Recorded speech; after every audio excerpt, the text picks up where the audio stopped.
11:55 a.m. 42 seconds, November 13, 2022. 911 location of your emergency. Something is happening. Something happened in our house. We don't know what. What is the address of the emergency? 1122.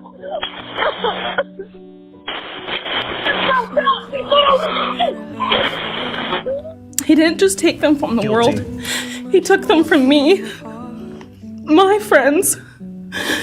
My people who felt like my home. The people I looked up to and adored more than anyone. To murder in the first degree for the murder of Kaylee Gonzalez. How do you plead, guilty or not guilty? Guilty. Shame on me for letting Kaylee down. It's my mistake. I'm sorry, Kaylee.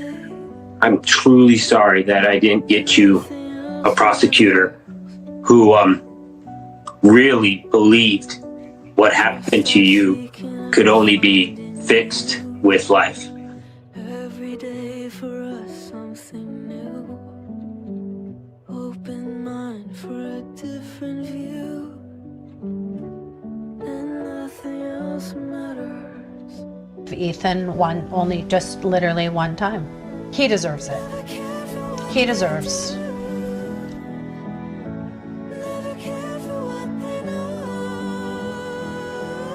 Brutally murdered in an off-campus home at the University of Idaho. I miss him every day. When you lose your son at 20, you know, it's different. It's a different loss. As it relates to the murder of Madison Mogan, how do you plead, guilty or not guilty? Guilty.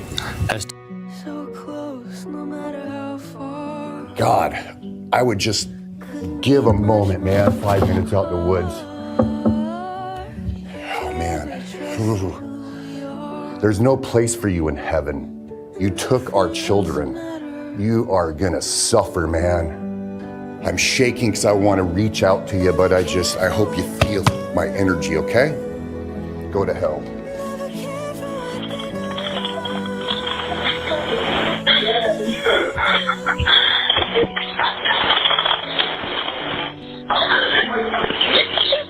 What's wrong? She's not waking up.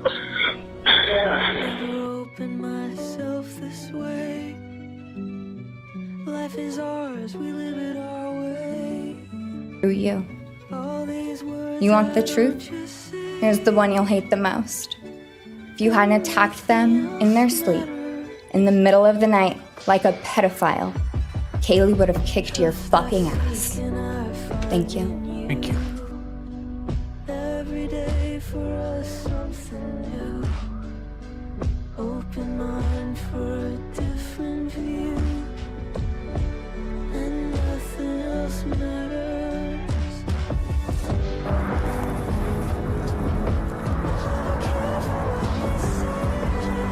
Hello? How you doing? And you're going where? Oh, you're going to be going where? Oh, okay. Yeah. Real little.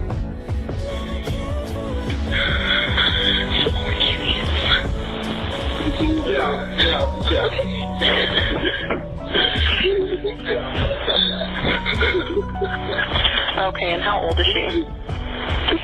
She's 20. 20, you said? While we know there are some who do not support it, we ask that they respect our belief that this is the best outcome possible for the victims, their families, and the state of Idaho.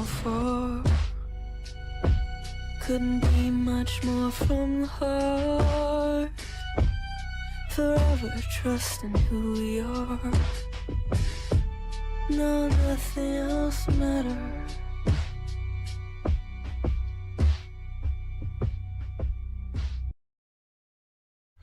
All right, welcome Mob Crew family. Let me get this set up real quick before pause that. Welcome everybody. Thank you guys so much for tuning in. Let me know how I sound. Let me just get this all situated here. So much to go over. So many documents released in regards to the Bryan Kohberger case. It's been a while since I've covered it, and unfortunately I missed the sentencing hearing. I wanted to go live with that, but unfortunately I slept in a little bit. But yeah, a lot of documents released. I know a lot of channels are covering it. I wanted to do something a little bit different, because a lot of the documents you pull up, they're, a lot of them are redacted, mostly just the names, but I kind of just took kind of like the main highlights from certain events of, the new stuff that's came out, and then I've just kind of plugged them in and pre-recorded my voice, and then just did visuals, because instead of just having the documents up and having, everybody has their own way of doing it. I like to be a visual person, and because the documents are just, a lot it's redacted and stuff, I'd rather just kind of do a pre-recorded visual and stuff like that. But I do got a lot of stuff to go over, many different areas, and I tried to make it cohesive and in chronological order as much as I can. But I do have a lot to go over. I know there's a lot more that, because there's just so much coming out each day. Yeah, I know everybody's kind of, different on whether he should have gotten the death penalty.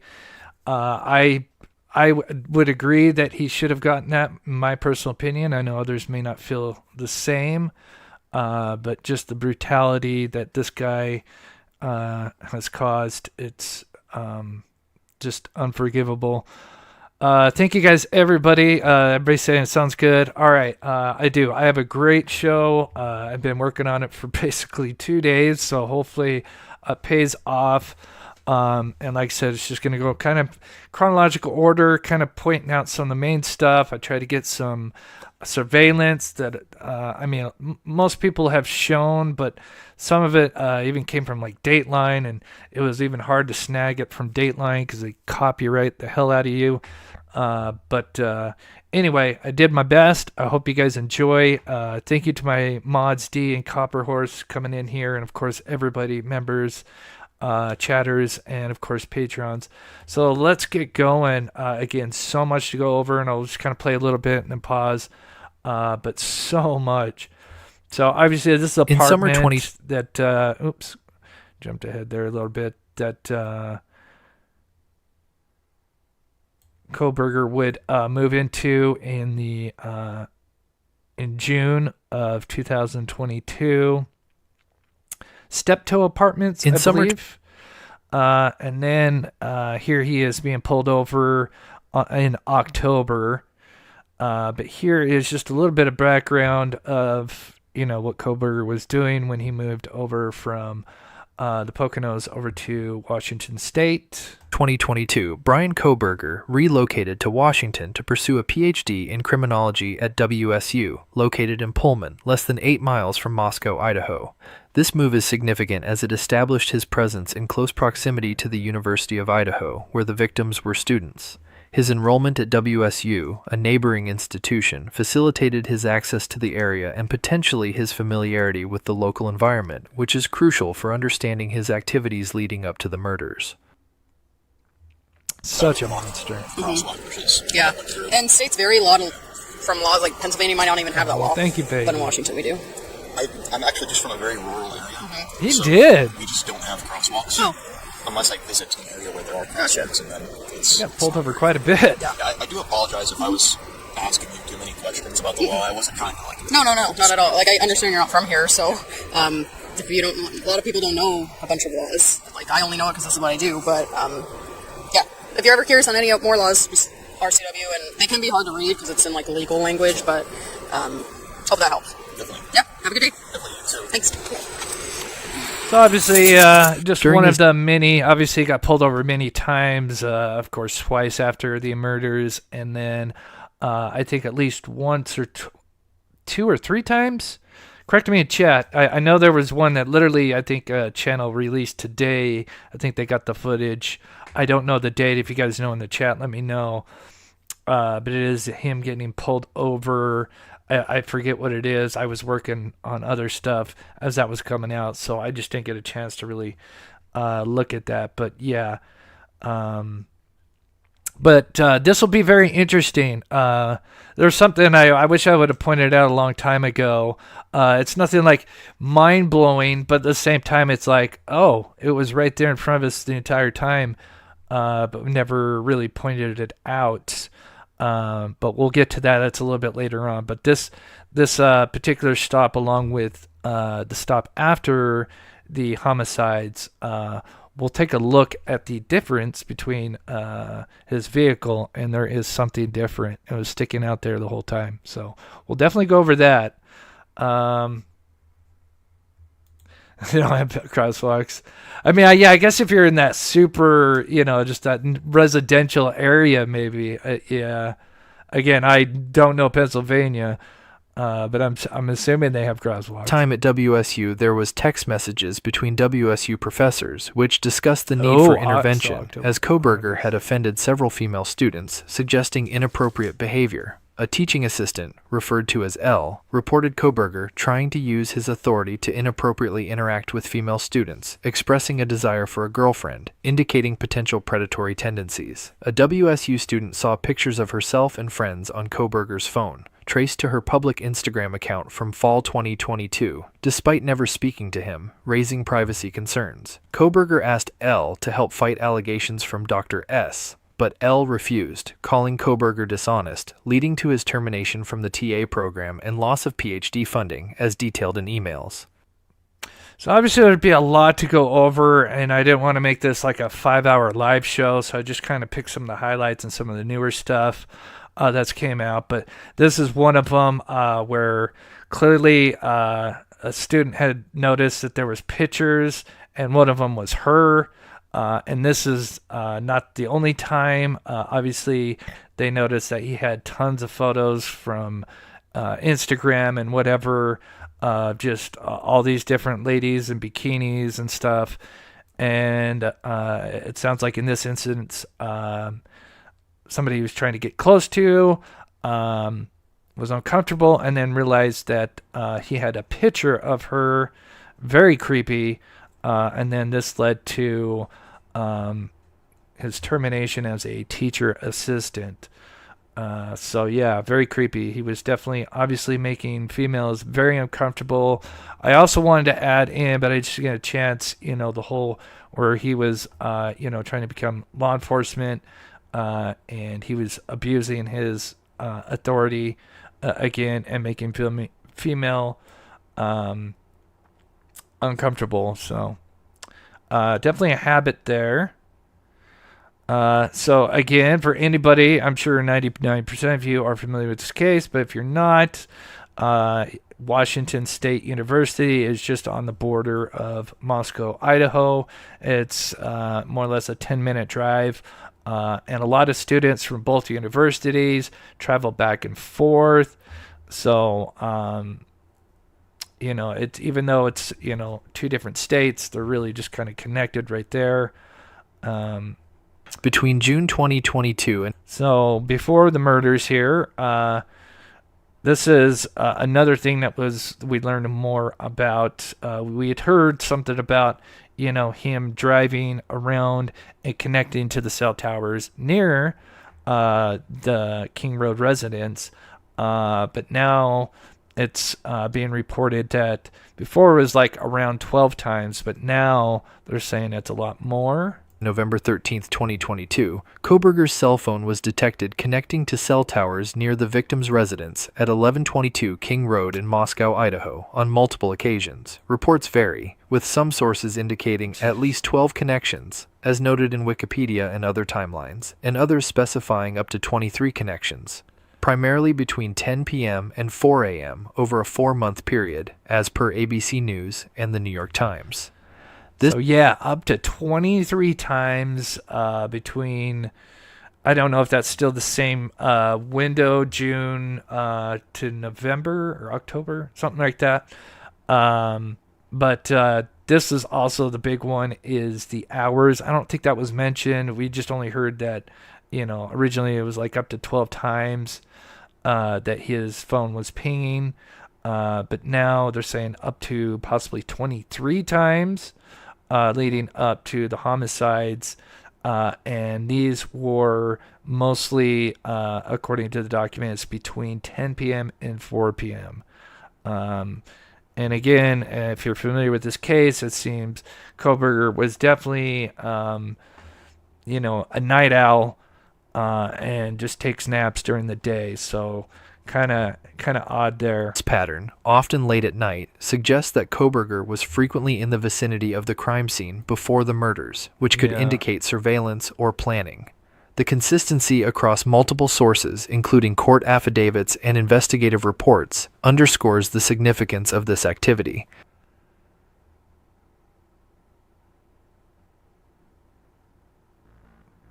So weeks leading up to the homicides, I did do a Patreon and members video on this. Curious to get your guys' thoughts. So we'll play a little bit of this. These are just some of the strange encounters before the homicides. These are literally weeks leading up to the homicides. For the November 13th, 2022 homicides, Kaylee Gonsalves reported multiple unsettling incidents. These included seeing an unknown man staring at her from near the house, feeling followed, and receiving strange communications, which heightened her sense of unease. Details on backyard at 1122 King Road. Several reports indicate that the strange figure was seen up above their house to the south, likely referring to the backyard or nearby wooded area. So if anybody's not familiar with northwest south, when it comes to when we're looking at this, the front of the house is north, so the back of the house is south. So whenever they refer to south, so you got north is the front of the house facing, south is facing the backyard. So anytime they, I mention in the highlights of the bullet points, that is literally back here. And we know that there's kind of a road. Remember, they even thought that they saw Kohberger's car right after the murders. It looked like a white Hyundai Elantra, or at least a white sedan.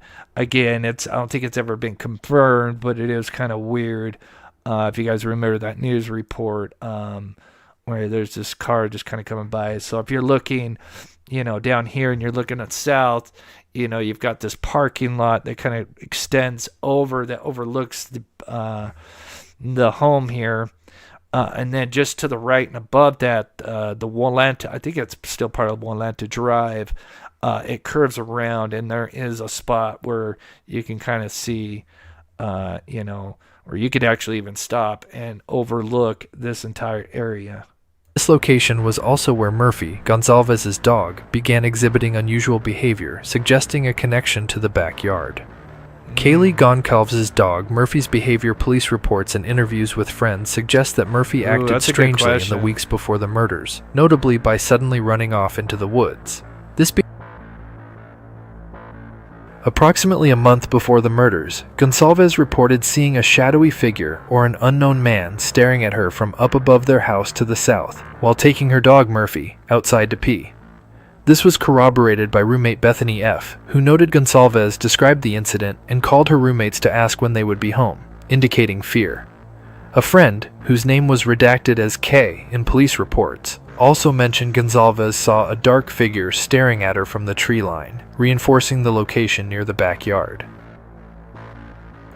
So, add a little more context, of course, there was, remember, well before, a lot of this stuff came out, even, just after Kohberger was arrested, that Kaylee, and even the family had mentioned that she did have a potential stalker. She was at a grocery store. And so it is possible that maybe, I think, and again, let me know what you guys think in chat. I think this could be a combination of both. Maybe this was a stalker, somebody different than Kohberger. And then, because there is multiple sightings, and we'll learn that one neighbor actually says they can say within like 90% that it was Kohberger.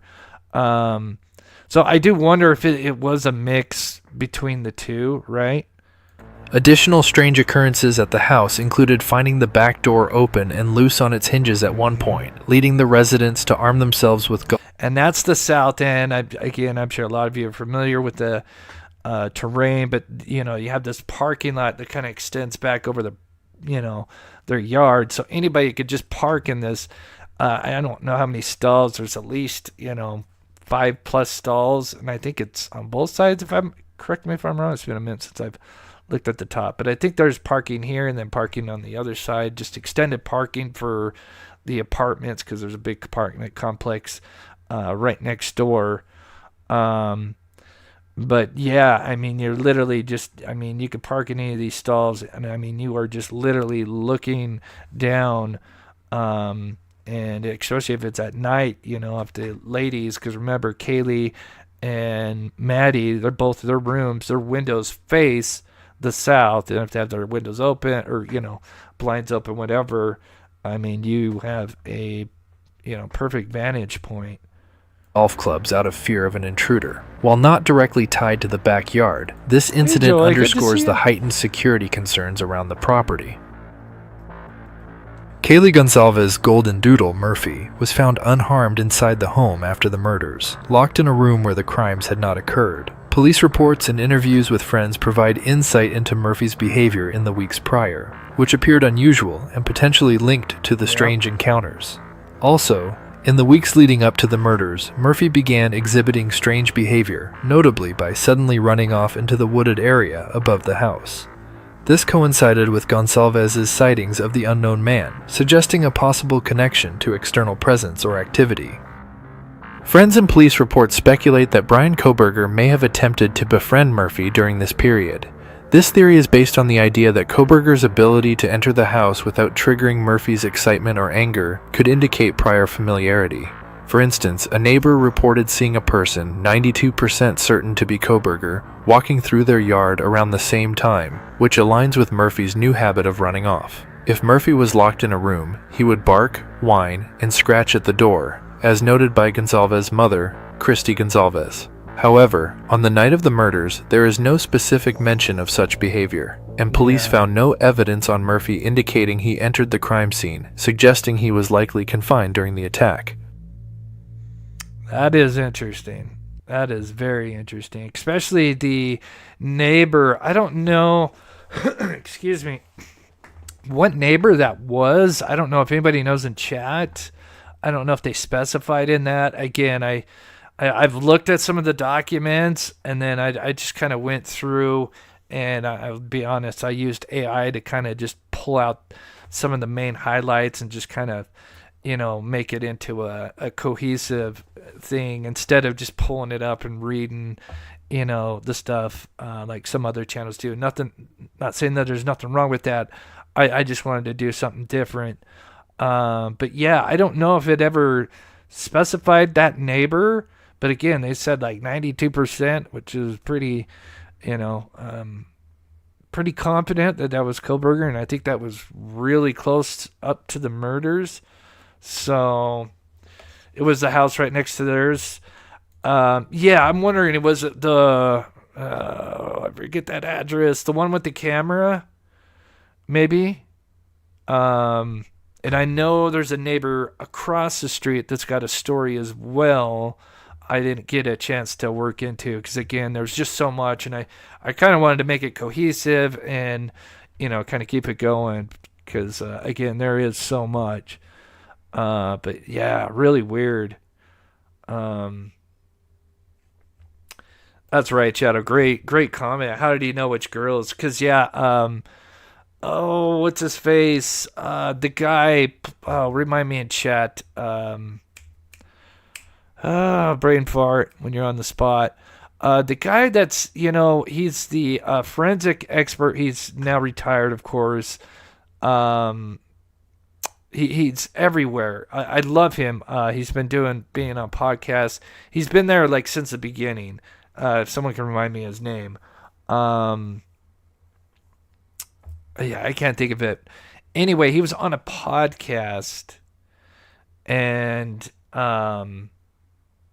he was saying that, talking about how just, the way this house was set up, because, originally it wasn't a 3-floor house. It was just a 2-floor house.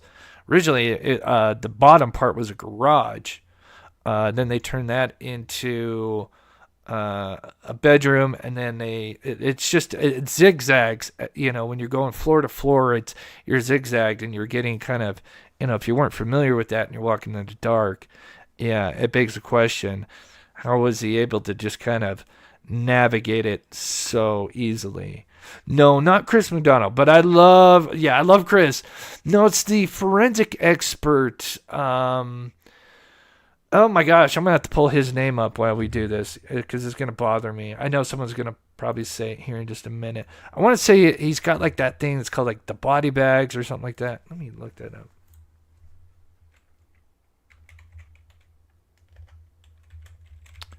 So, the night of the murders. Is it a pathologist? I'm not a pathologist. Read. Tired. I can spell. Retired.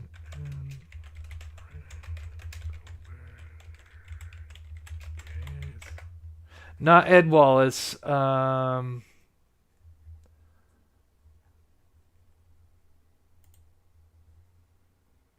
Here he is. Here he goes. Joseph Scott Morgan. There we go. I knew this guy here. Help you? Yeah, I'm sure you guys recognize him, right? It passed. Oops. But yeah, this guy. Oh, Copper Horse got it. Good job, Copper Horse. Yeah, I love this guy. I mean, he's been on it since day one. But all the names people have named, Ed Wallace, credit to all of them. And I love Profiling Evil. I think he's here in Utah. I would love to, one time do a show with him. I love his work. He even worked on the same case, Dylan Round's case. But anyway, yeah, Joseph Scott Morgan. Amazing guy. He gave some very good insight into this podcast here, which I'll touch on some stuff that he talked about as we get into it here. But again, I'm trying to keep it in kind of a chronological order, even though there's so much before, during, and after. I'm just kind of taking some of the highlights of the recent stuff. But yeah, it's done a great job. Yeah, that's right. He did. Yeah, Chris McDonald. I love him. He actually gave me credit. It's funny you mentioned Chris McDonald because what I'm about to show you, he gave me a lot of props for what I was trying to do here. If you guys remember this. Good to see you, Jennifer. I hope you're doing well, sweetheart.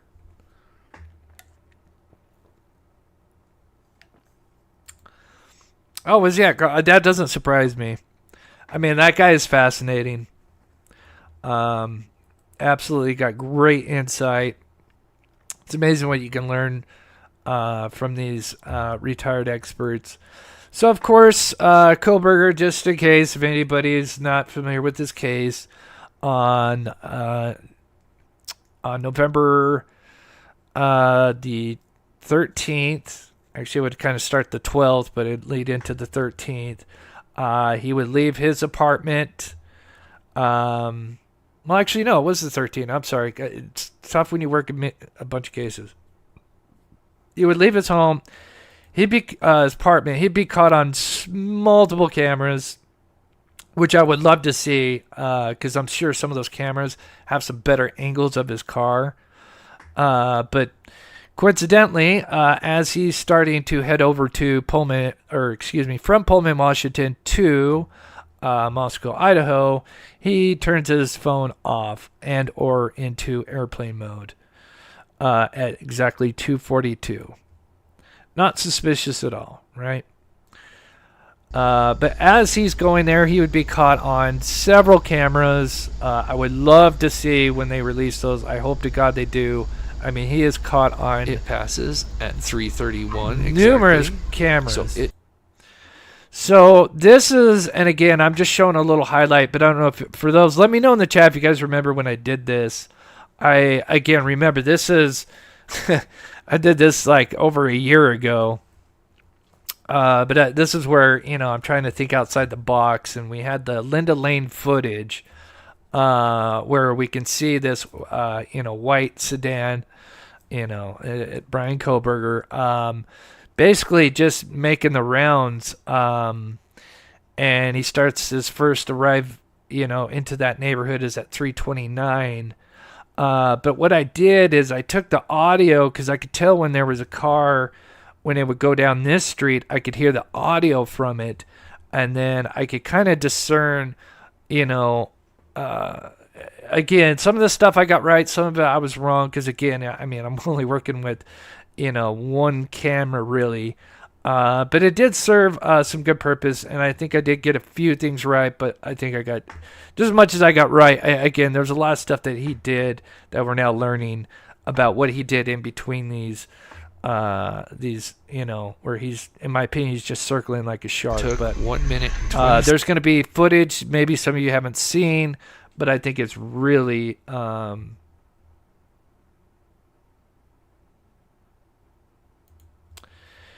Yeah, I'm going to be honest. I don't know. It might have been mixed, Rakas, but I did, if you're newer to the channel, I interviewed. I wasn't the first one because there was someone that beat me to the punch who I'm really surprised, but I had Candace on my channel many times. I worked with Candace. I even worked with Candace with Texas EquiSearch for 7 days. Yeah. So anyway, moving on, not to get distracted, but yes, I do love what he did. Seconds since we first heard the vehicle, and now we have a target time of approximately how long it took to reach point A, which is Taylor F. Not to get sidetracked, we would have found his phone twice before it was ever found. We were going to search the pond, but we were told by locals that his phone was found. I'm glad we didn't actually recover it because I wouldn't have thought about when taking the phone out of the water to not keep it in a sealed bag with water in it, because the second you take a phone or electronics out of the water, then the components start to, with the water now starting to dry up, it starts ruining the components. So I'm really glad we didn't do that. I was standing like 5 feet from his phone twice. Anyway, so back to Kohberger. And point B, which is at the corner of the Queen Road apartment. Now, these are just highlights, but I added this in because, again, think about this. This is just like a shark circling, waiting for the right moment, right? And he's just kind of scanning. But I noticed the one thing he does do often when he comes the first time is he sits up here for a bit. So as we wait to hear what happens next, I believe the suspect spends about 2 minutes watching the Idaho student's home.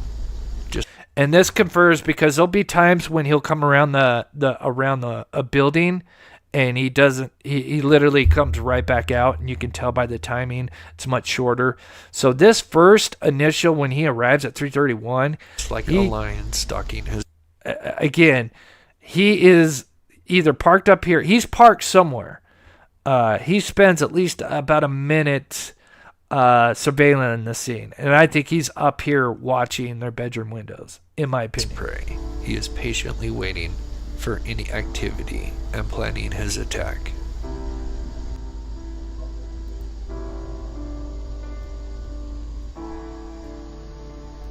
Oh, thank you, Roxanne.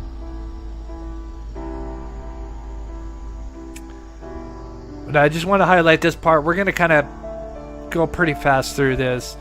But yeah, this got me a lot of attention. I did this video, again, just trying to think outside the box of, because you can hear, again, cars coming down.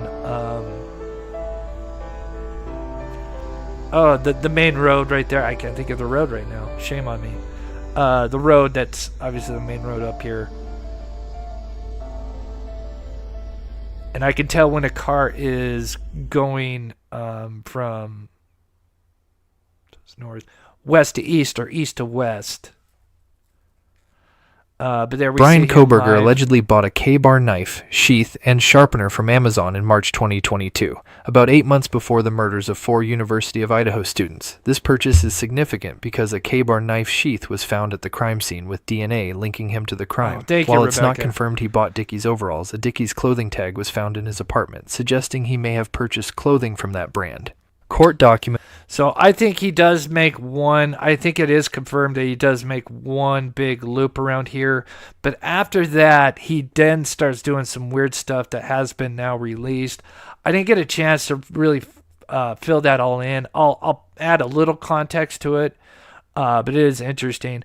I do think when there's the 18-minute gap, I do think if he didn't have those Dickie overalls on yet, I think he stopped and put those on. Also reveal that Kohberger's Amazon click activity showed him searching for a replacement knife or sheath in the days after the murders. So yeah, not suspicious at all. He orders a K-bar knife back earlier before he moved to Pullman, Washington.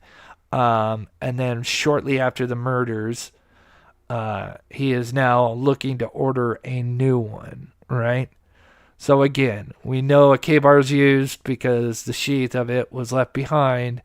And again, here he is, looking up to replace it. But then after that, apparently tries to delete his history. So here's some footage. Again, Dateline released some, unseen footage of this camera because we knew this camera caught a lot. And there is some stuff that we'll show that is interesting as well. But here he comes back in at 3:38. Again, we're just going to kind of go fast through this. Ridge Road, thank you, Copper Horse. I'm dyslexic, guys, so then we see bear with me. Again, another pass at 3:39.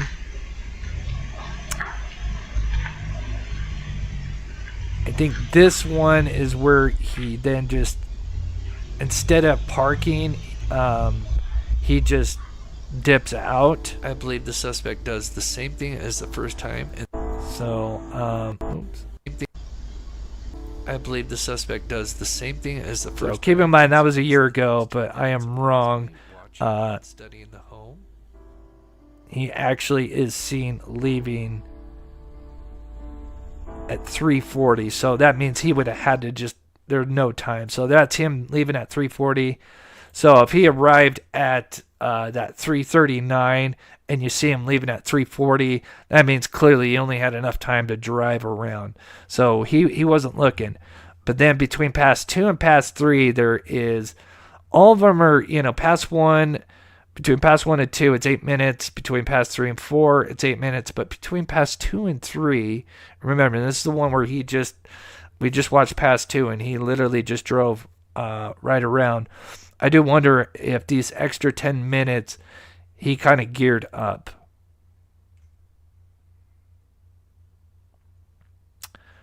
Also, I think I mentioned earlier, but yes, he allegedly bought Dickie's overalls. And then they did find a Dickie's tag receipt from Walmart. And like clockwork, we see the vehicle at 3:57. Exactly 1 minute and 20 seconds later.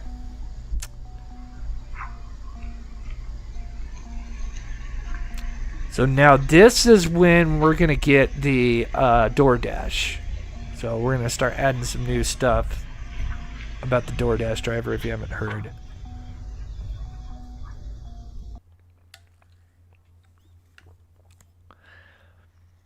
Now this is where it gets kind of weird because really he wasn't there for long. And they say DoorDash arrives at 4 a.m. But some are thinking now, because she did allegedly come forward after being pulled over for a DUI and then mentioned, hey, I'm the DoorDash driver that was there that night of the homicide. And she said, well, I was parked right next to Kohberger, but according to the documents, she parked in front of the home. And Xana Kernodle received a DoorDash order. And I don't think Kohberger ever parked in front of the house that we know of. For takeout around 4 o'clock a.m. on the night of the murders, as indicated by her phone usage. So I wonder if she actually, again, unless there's footage of her at 3:59, then maybe, I don't know if she could be, again, I don't want to say she was making this up, but again, technically he's supposed to be gone by 3:58. Which aligns with the timeline of the attack.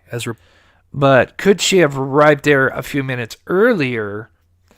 And that would have been reported by the New York Times and court documents. Additionally, a woman claiming to be the DoorDash driver later emerged as a potential witness during an unrelated DUI arrest in Pullman, Washington. So we can see on pass 3, he got there at 3:56 and is pretty much out of there at 3:58, which means he really clearly didn't probably park or anything. He literally was just kind of circling. Now, if she did arrive a little bit earlier, I mean, that should be on that camera, but there should be footage of it, but we haven't seen it. If she did get there a little bit before 3:58, then I think she would have seen Kohberger, and she actually, this lovely person on YouTube, and I do have the link to her channel for this wonderful 3D model she did in the description. If she did get there again before he came out at 3:58, then she would have probably seen him. On September 4th, 2024, she told police she saw Bryan Kohberger at the scene, stating, "I'm the DoorDash driver. I saw Bryan there. I parked right next to him," and mentioned she would testify in the case. So I wonder if that's what happened, that she got there like a couple minutes early, and it was just as he was coming back down that little road right here. But, she uses the word he was parked next to me, so I don't know, Is that a gold car? Oh, I don't know about that.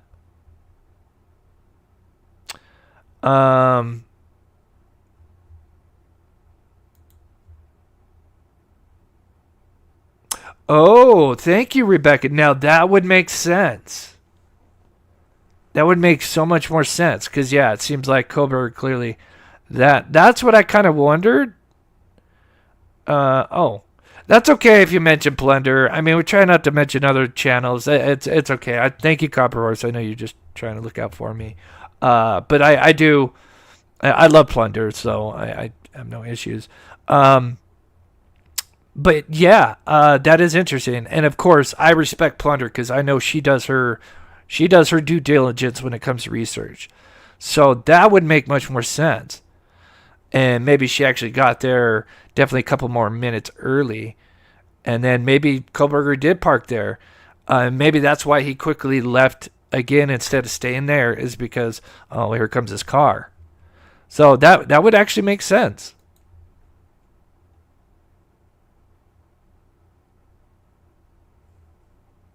Definitely next to her is the quote. Approaches at 4:05 and 30 seconds. But the suspect does something. Hey, Criminal Man, good to see you in a long time. Instead of going around the building, he does a that makes sense, Criminal. Now we kind of have the final few minutes here before the just brutality here.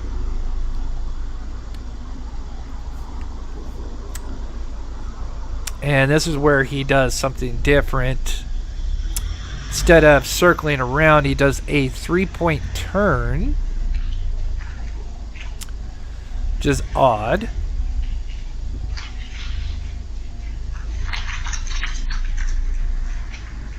And then this is where we get some new footage from Dateline.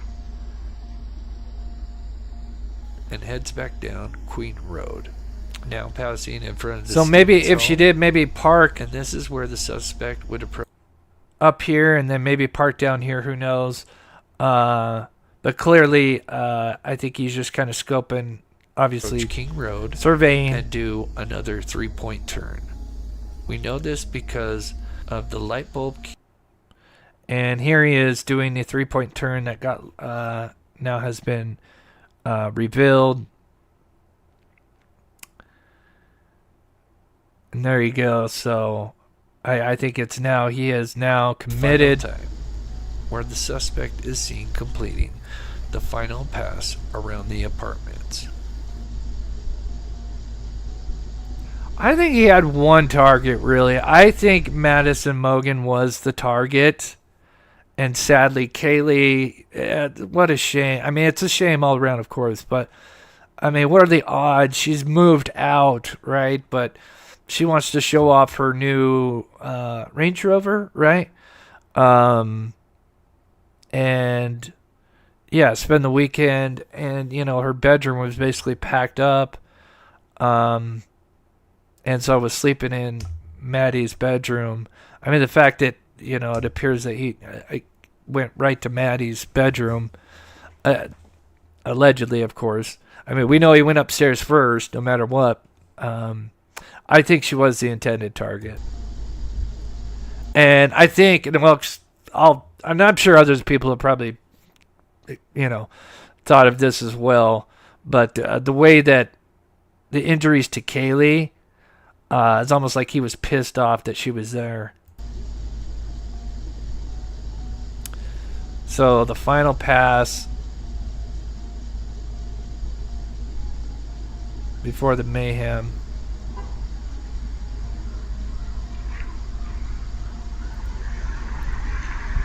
Yeah, Rebecca, I agree. Yeah. My theory on why the suspect did this was because he was scouting his exit and also weighing his options on where he wanted to park his vehicle. Again, this is theory way back in the day, which from the back tells me much less information than we had then. In the back, where there was additional parking for the Queen of Road apartments. This area overlooks the student's home and gives the suspect a great vantage point where he can see and approach the second floor patio entrance into the kitchen. From here, we only know what the affidavit says, that the homicide occurred sometime. Yeah. I think we'll talk about it when we get to the injuries. I think I accidentally threw this in. Why did I throw this in? I think this is on accident.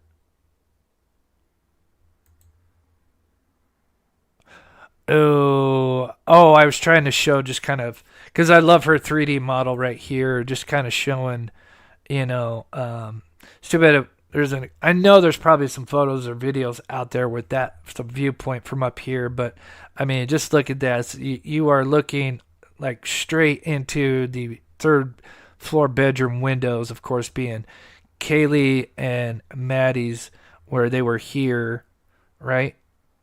I'm trying to reorder, or actually it was Maddie here. I'm sorry, I think I reversed it. But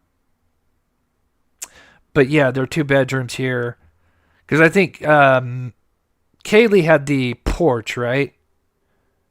If I recall. So this would have been Maddie, right? Correct me if I'm wrong in chat, right? So I think Maddie would have been on this side on the third floor.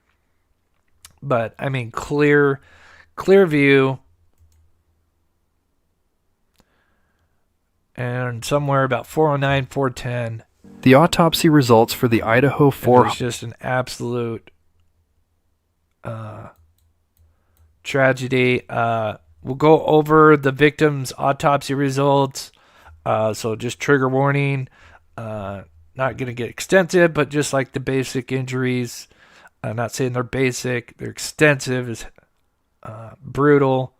So just beware. Homicides involving Kaylee Gonzalez, Madison Mogan, Xana Kernodle, and Ethan Chapin reveal the extent of the injuries each victim sustained during the tragic events on November 13th, 2022. Trigger warning for viewers. Kaylee Gonzalez. Cause of death, sharp force injuries, key injuries, more than 20 stab wounds to the lung and liver, a stab behind the clavicle cutting vein and artery. So if anybody doesn't know, the clavicle, thanks to Joseph Scott Morgan, is kind of like around the collarbone area from what I've heard. So it sounds like he's trying to go for like, you know, the main arteries, the neck. But yeah, the clavicles are up here, if anybody's wondering. Subdural bleeds are brain, head injury bleeds. Obviously, we know liver, lung. But the two weird ones is the asphyxiation, as if he was trying to gag her with something, and the blunt force injuries to her face. Sadly, she was unrecognizable. Some rumor that he could have had, and I think, brass knuckles on. That would not surprise me. Because I would think you would want, even though you've got this K-bar and, maybe you've done your due diligence at scouting the home. So at the very least, that there's possible males that could be in there, because they, it's a college. It could be having males over. So I think just in case if he lost his knife, right, I would think you would want like a backup weapon. Again, just spitballing, right? But just in case if you're fighting with the knife and somehow it gets knocked out away from you, or I would think you would probably want a backup weapon. And I think, having, some brass knuckles on your other hand, again, there's no, other than just her injuries that they can't, explain, other than maybe him using the, the base of the K-bar to hit her with. It's certainly possible, but I would think that you would maybe want to bring something in, just in case that knife gets away from you, you would want, a backup. So, but brain bleeds, injuries consistent with asphyxiation and blunt force trauma, and her face was extremely damaged and unrecognizable.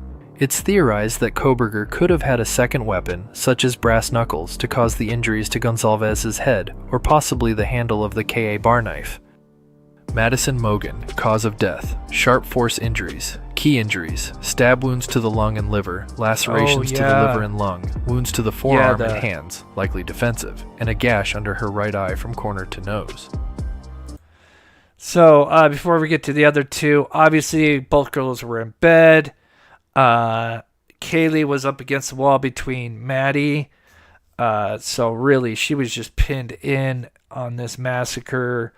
And just terrible. These poor girls. I mean, all of them had no idea. But,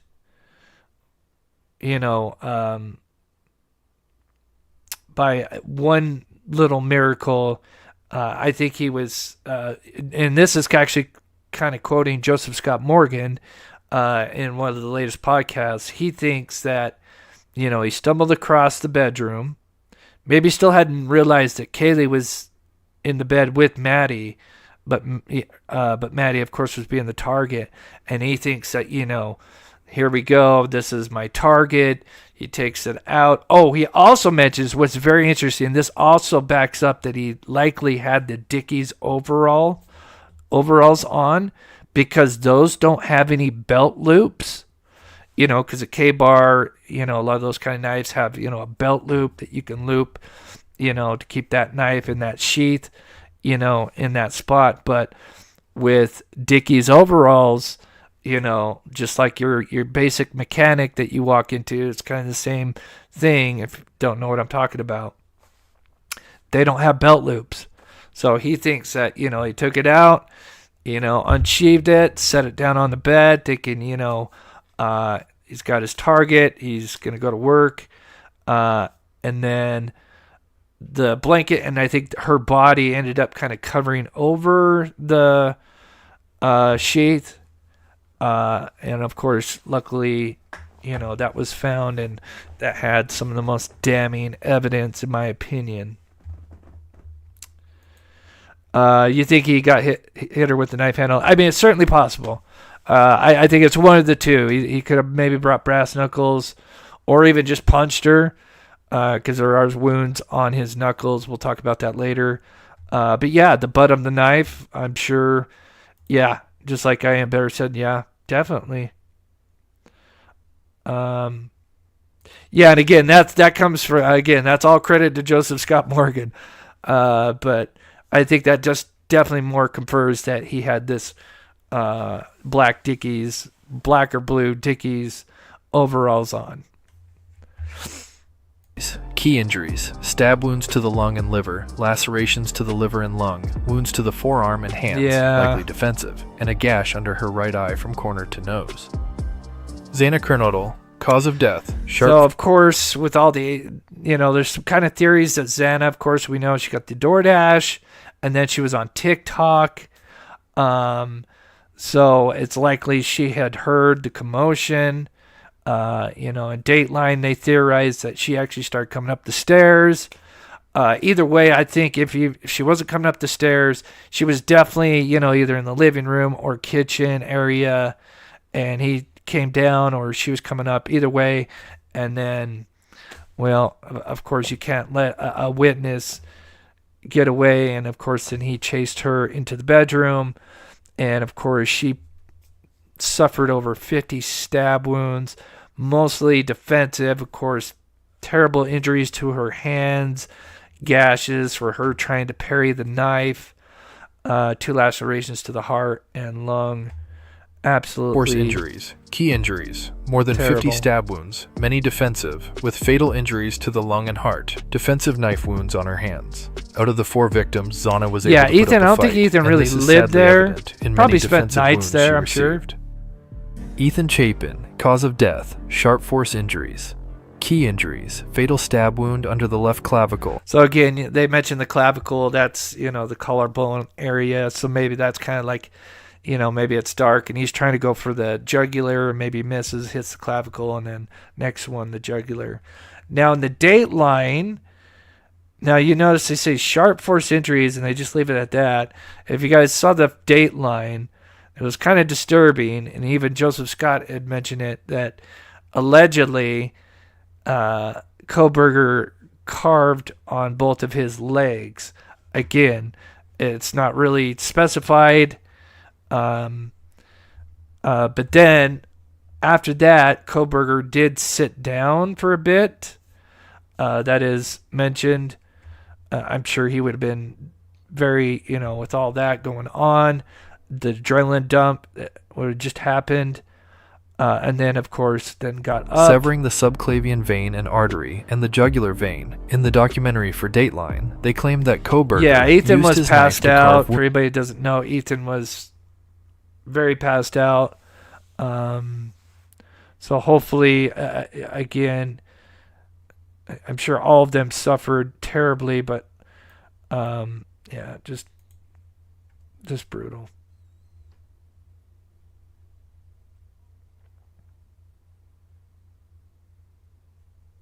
Yeah, I think, he was part of another sorority, right? But he was obviously its girlfriend, right? And he's going to spend nights there.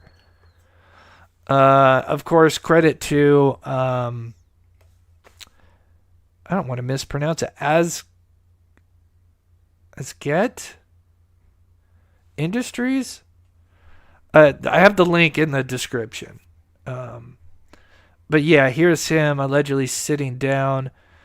The other thing is, remember, they say that there was mentions of some footprints, but they still haven't been, like, as far as I know, they haven't really been, we know that there was one allegedly bloody kind of slight footprint.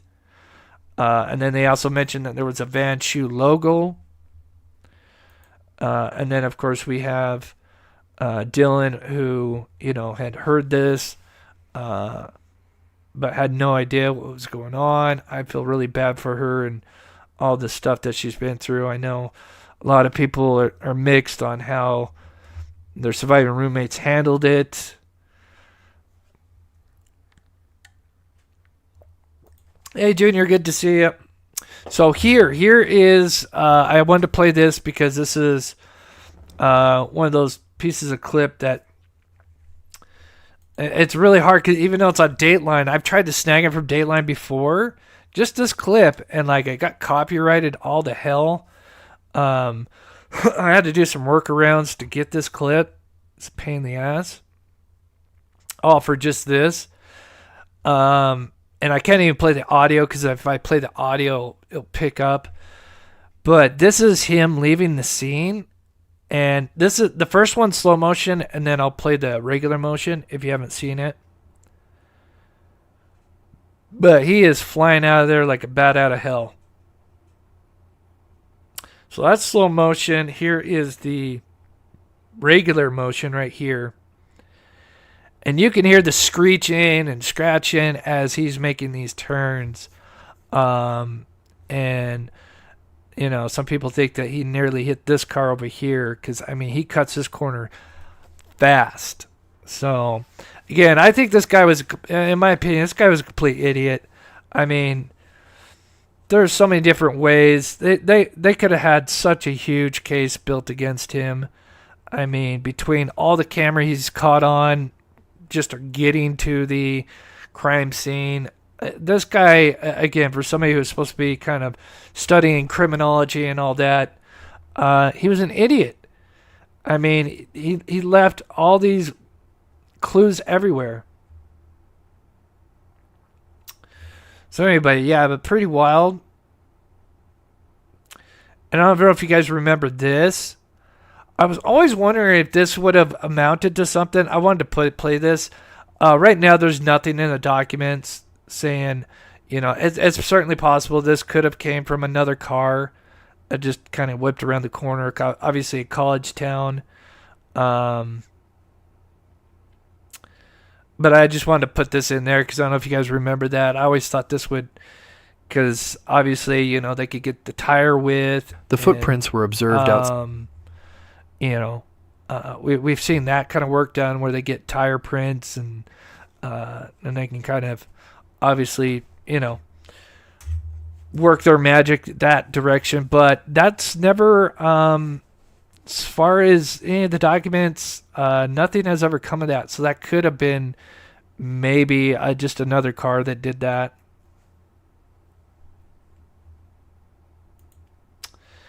Yeah, I don't know. I mean, I wouldn't be surprised, but I think he probably wanted it. Considering the fact that he was going to replace his K-bar, tells me that this guy was probably going to, again, if you kind of think about his psyche, I'm not an expert, but, you know, we've heard kind of experts talk about, you know, his possible psyche and, you know, if he is a sociopath, psychopath, he doesn't really feel anything. You know, when we go on a roller coaster ride, we get that adrenaline rush.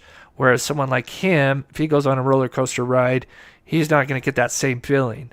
He needs something more extreme, and this obviously would have been it, according to those experts. Outside the back sliding door.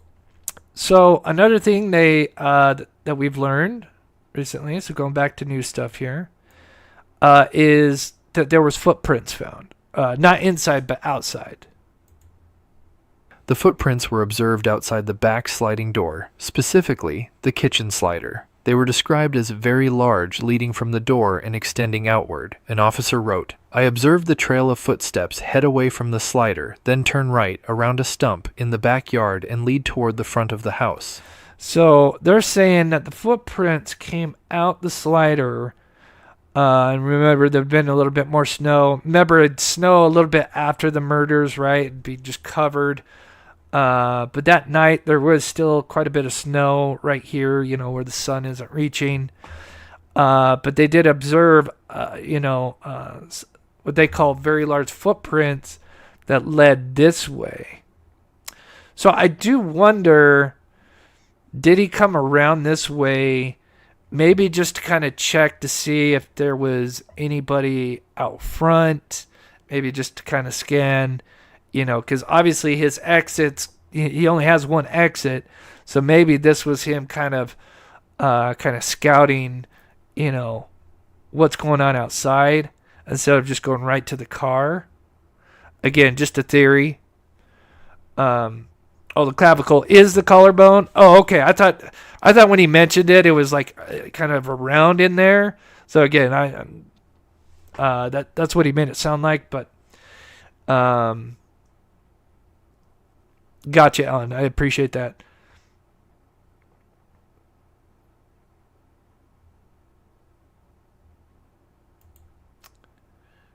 He wanted to make sure nobody was running into. Yeah, criminal man. Yeah, exactly. Yeah, that's another thing, right? Was, you know, somebody running out of the house that may have heard what the hell was going on. especially if he knew kind of the layout of the home and knew that there were possibly other, students living there. Yeah, that'd make a lot of sense. Kind of checking to see if there was, anybody noticing anything, and then, we'll talk about the next part. The footprints were seen in the snow, interesting. indicating they were made during or shortly after the attack, given the weather conditions on November 13th, 2022. Oh, that's right. The front door was open. Could he have been the one that opened that door?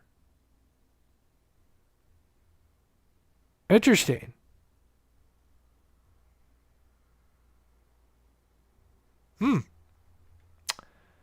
Very interesting.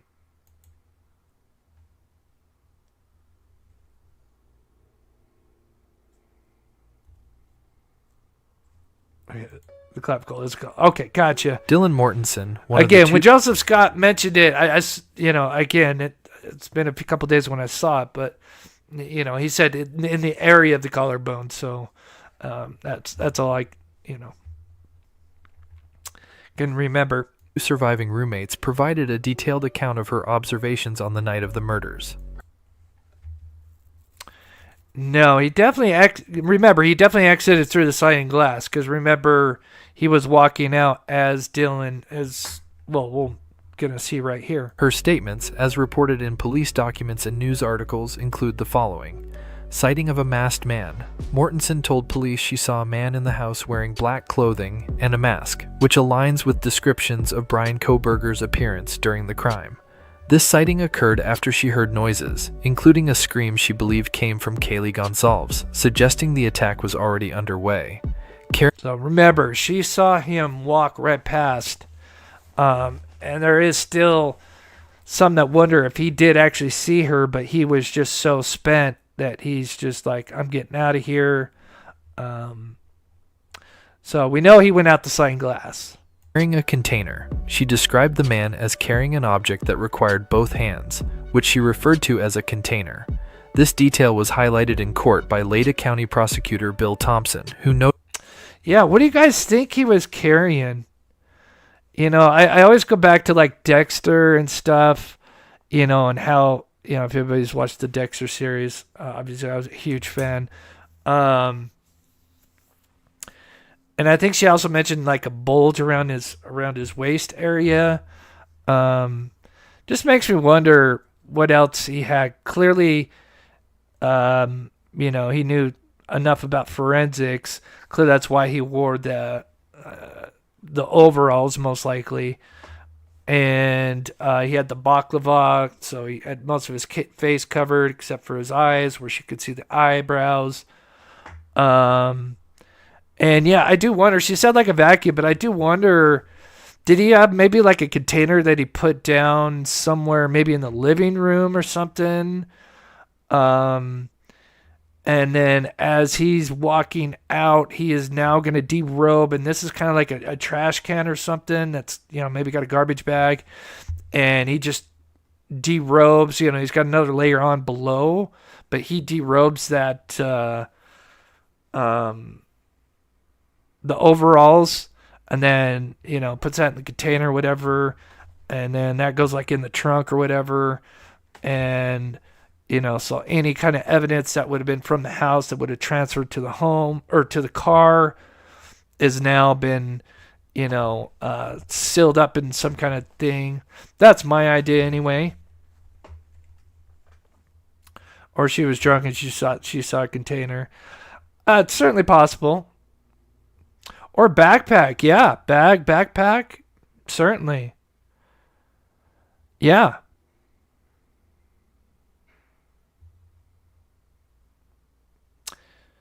Yeah, they mentioned canister, vacuum. I think, something that he would then kind of carry out, and he could just then derobe, put all that stuff in, because obviously he was not going to get in the car with what he had on and the amount of carnage. There's no way he didn't have blood on him. Noted it during discussions of the case, suggesting it could be relevant evidence.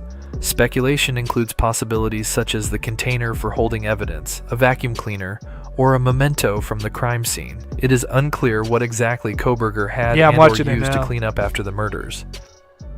Bethany Funk, the other surviving roommate, provided her account in police interviews and victim impact statements, detailing her experiences on the night of the murders. Her claims include, heard a noise like a firecracker. Funk told police she heard what sounded like a firecracker between 4 and 4:20 a.m., a time frame prosecutors believe the murders occurred.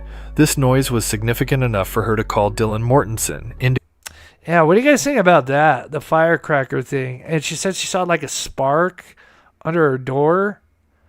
I mean, I doubt that, Kohberger's throwing fireworks down there. I mean, I would think they would find something like that and mention that. Was it that she was just kind of, again, like most of them probably had a lot to drink and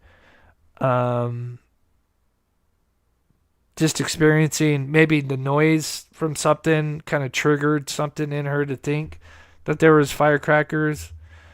That's just so specific, but so weird. Flashbang. Right, but then you would think if there was a flashbang, I doubt he would go and recover it. I mean, it's possible he could have recovered it. I think that'd be super loud. Remember, there was like audio that could still hear some of the stuff. Remember, because there is audio. I don't know. Maybe we'll get released one day. It has been leaked out, some of it. I would think if there was a firecracker or a flashbang, that definitely would have been heard from the camera next door. I don't know. Maybe if that gets released, I wonder if we will hear, something like that. Or if we don't, then maybe it's just kind of, I don't know, her just kind of making things up. indicating her concern. Other suspicious Not making noises things up, but in newly released court documents. Just misinterpreting and, if under the influence, who knows what. Stun gun, taser. Yeah, no evidence of stun gun, but yeah, it's weird.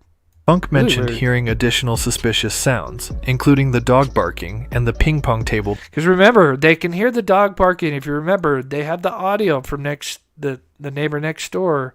They could hear the dog barking. They could hear some thuds. They could hear some whimpering. So I would think if something like that did go off, it would be heard on there. It would be interesting to hear the audio being moved. These noises contributed to her unease, though she initially thought they might be a prank, such as from a university fraternity when discussing with Mortensen. Both Funk and Mortensen would text each other, and Mortensen would run downstairs after the murders. Sadly, they had no idea the nightmare that just begun. It is unclear what Funk heard, but it could be a clue as to what Kohberger had with him. 11:55 a.m. 42 seconds, November 13th. Okay, I'm going to turn on my AC. I know you guys heard this. I've got this. We're just at the halfway point. I've got much more stuff. So I'm just going to quickly turn on my AC. So I'm going to go full screen. 2 seconds, guys. If you can, please hit that like button. I'll be back in literally 4 seconds. 2022. 911 location of your emergency. Something is happening. Something happened in our house. We don't know what. What is the address of the emergency? 1122.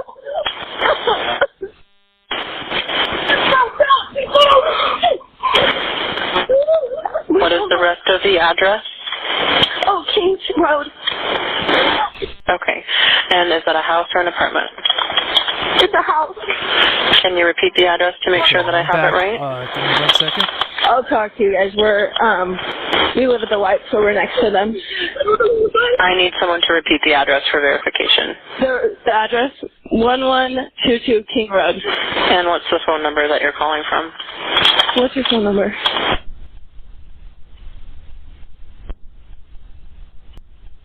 And tell me exactly what's going on. One of the roommates has passed out.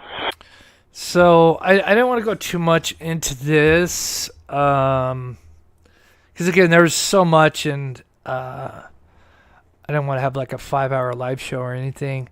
Try to keep it about hour and a half. But Kohberger course, I think Hunter did go in, right, because the girls were really scared. He did discover Xana. There is a statement by him. It was kind of dependent on how much time I had. I was going to kind of throw it in, but the main thing is Hunter did discover Xana, and then I think he saw the dry blood, and then, of course, ushered the girls out, knowing that this was not good. And, yeah. Okay. 11:59 a.m. 49 And then, of seconds. course, the girls are passing around the phone, but Hunter is the one kind of talking there as well. Okay. Moving on. Okay. 11:59 a.m.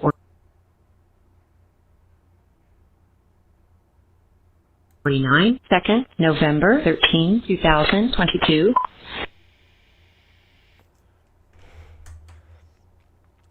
Of course, I'm sure most of you guys know this, but as Bryan got back home, he would take this selfie. He is in the shower. Seems to have a very big, happy smile. We don't see that a lot. Very disturbing, of course, as it appears he probably got cleaned up. Yeah. And then, of course, there's also belief that he did return sometime between after 9 a.m., pinging around the crime scene again. Probably realizing his knife sheath is gone and panicking, in my opinion. On the night of the murders, November 13th, 2022, his car was registered in Pennsylvania, where he is from, and did not have a front license plate, as Pennsylvania does not require one. This is noted in the People magazine article, which states, the vehicle seen on the surveillance cameras of defendant's car showed it didn't have a front license plate on it.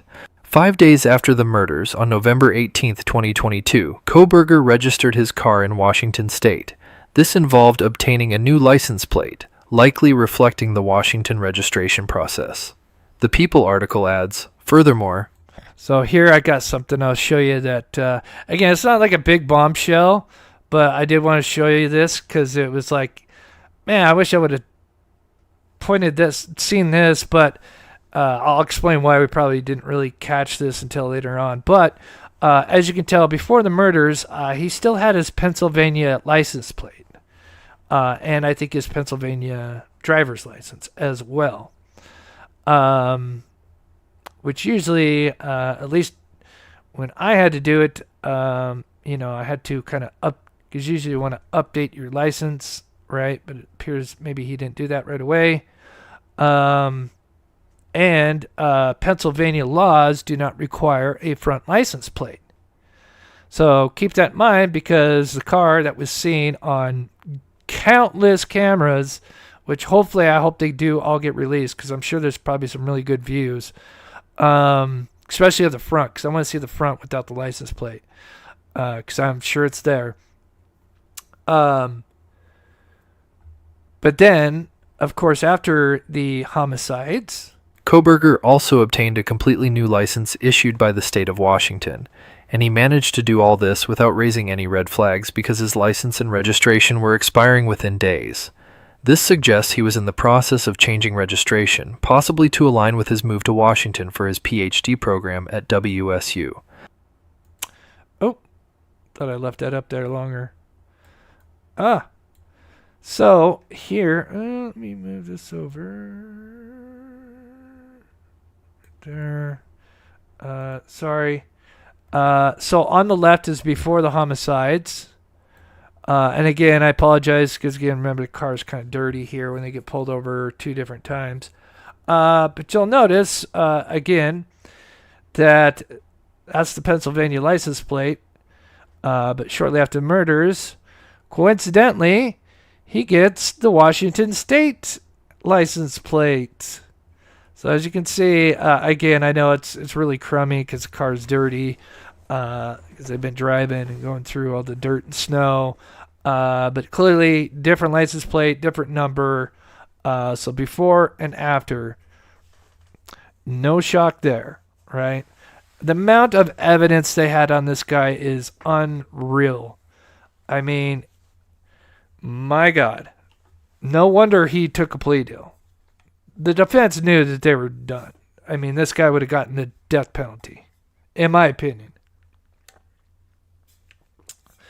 They tried to bluff, right, all the way up till the end, you know, trying to even say, oh, we got, you know, third-party suspects. And I'm so glad they didn't release any names, because that would have probably ruined a bunch of lives, because we know that there's a lot of people who still think this guy had nothing to do with it, even though, I mean, other than actually having video of the murders, which I hope to God that, you know, we don't ever have to, you know, go through that kind of ordeal. But, I mean, my God, this guy made mistakes left and right. I mean, he left the biggest trail. It was so obvious this guy was guilty. I'm sorry.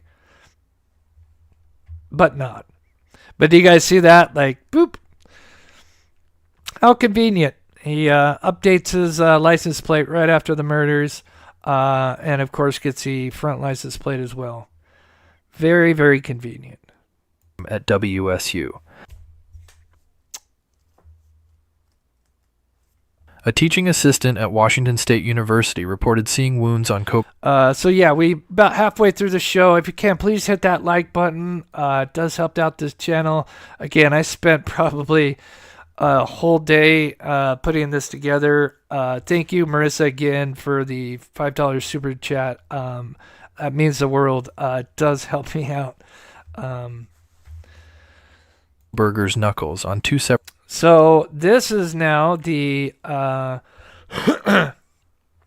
shortly after there was a witness at the school. Now they couldn't narrow down a specific date. But here is a witness statement that they noticed about Kohberger. In the process of changing registration, possibly to align with his move to Washington for his PhD program at WSU. A teaching assistant at Washington State University reported seeing wounds on Kohberger's knuckles on two separate occasions and a large scratch on his face, described as looking like fingernail scratches, in October and November 2022. This period includes the time after the murders, suggesting these injuries could be relevant. Bryan Kohberger would have attributed these injuries to a car accident when asked, adding complexity to interpretations of their cause and timing. But this was false, as no car accident has ever been reported. He literally told him that he got these scratches, which were probably defensive wounds and stuff like that, from a car accident. But there is no report of any car accident that he was involved in. He says, I think the second one was the butt of the knife. It's definitely possible. I still think there's a possibility he had brass knuckles just for a backup, but just the way that they say her face was just completely unrecognizable. Again, not an expert brass knuckles, but I know that is kind of a rumored possibility. But yes, the blunt of the knife would probably cause a lot of damage, I'm assuming.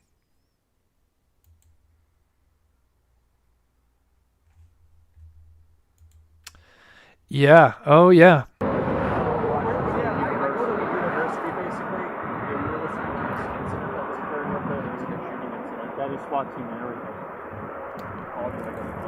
Yeah, I want to see those videos. So you're coming from Washington State University? Because I'm sure one of them will show like the front of his car. Because there's ones just as he's just leaving his apartment. I mean, he's literally caught on every other camera leaving from his apartment to the crime scene. I mean, what more evidence do we need? I mean, you got DNA. You've got behavior that is so sus. I mean, and this guy, I mean, look at him. I mean, again, I know you can't convict a person on his looks, but holy hell, this guy has no soul. I mean... And you're going where? Oh. We're going to be going to Pennsylvania. Oh, okay. Yeah. So we're slightly punched because we're driving for hours. Hours, days.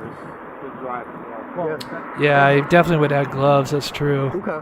And what did you say about some SWAT team thing? Or There was a mass shooting and everything. Hey, wait. Hour and a half ago. Interesting.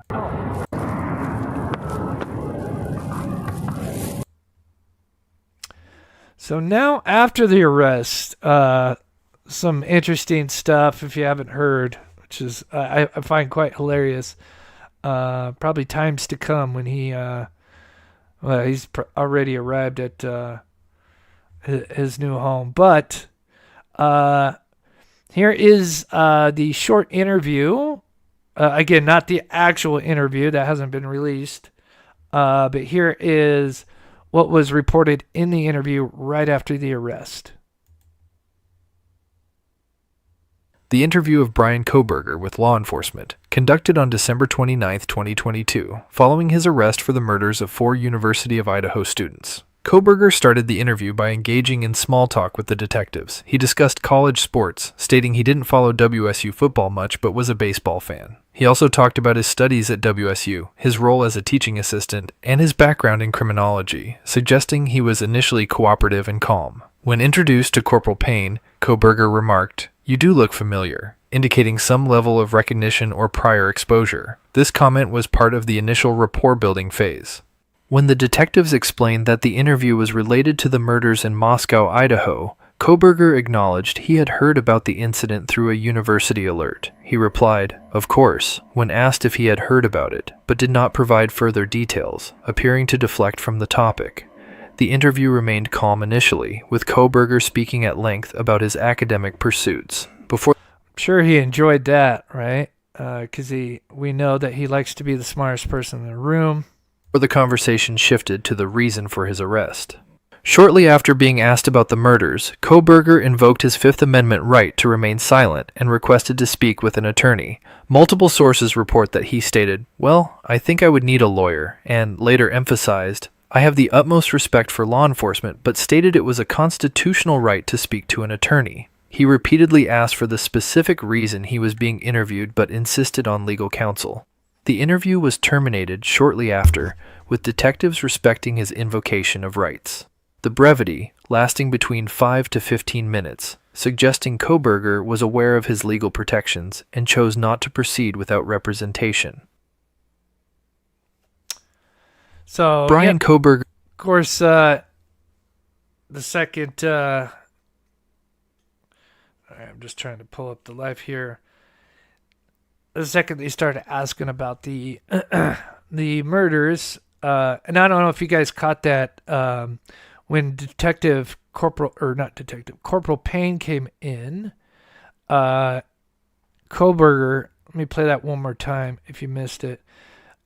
He said, "You look familiar." Shortly after being asked about the murders, Kohberger invoked his fifth. Started the interview by engaging in small talk with the detectives. He discussed college sports, stating he didn't follow WSU football much but was a baseball fan. He also talked about his studies at WSU, his role as a teaching assistant, and his background in criminology, suggesting he was initially cooperative and calm. When introduced to Corporal Payne, Kohberger remarked, "You do look familiar," indicating some level of recognition or prior exposure. This comment was part of the So I find that a little interesting because we did see Corporal Payne in some photos. Initial rapport-building phase.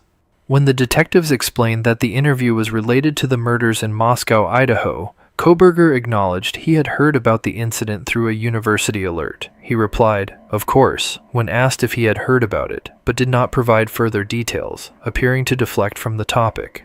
The interview remained calm initially, with Kohberger speaking at length about his academic pursuits, before the conversation shifted to the reason for his arrest.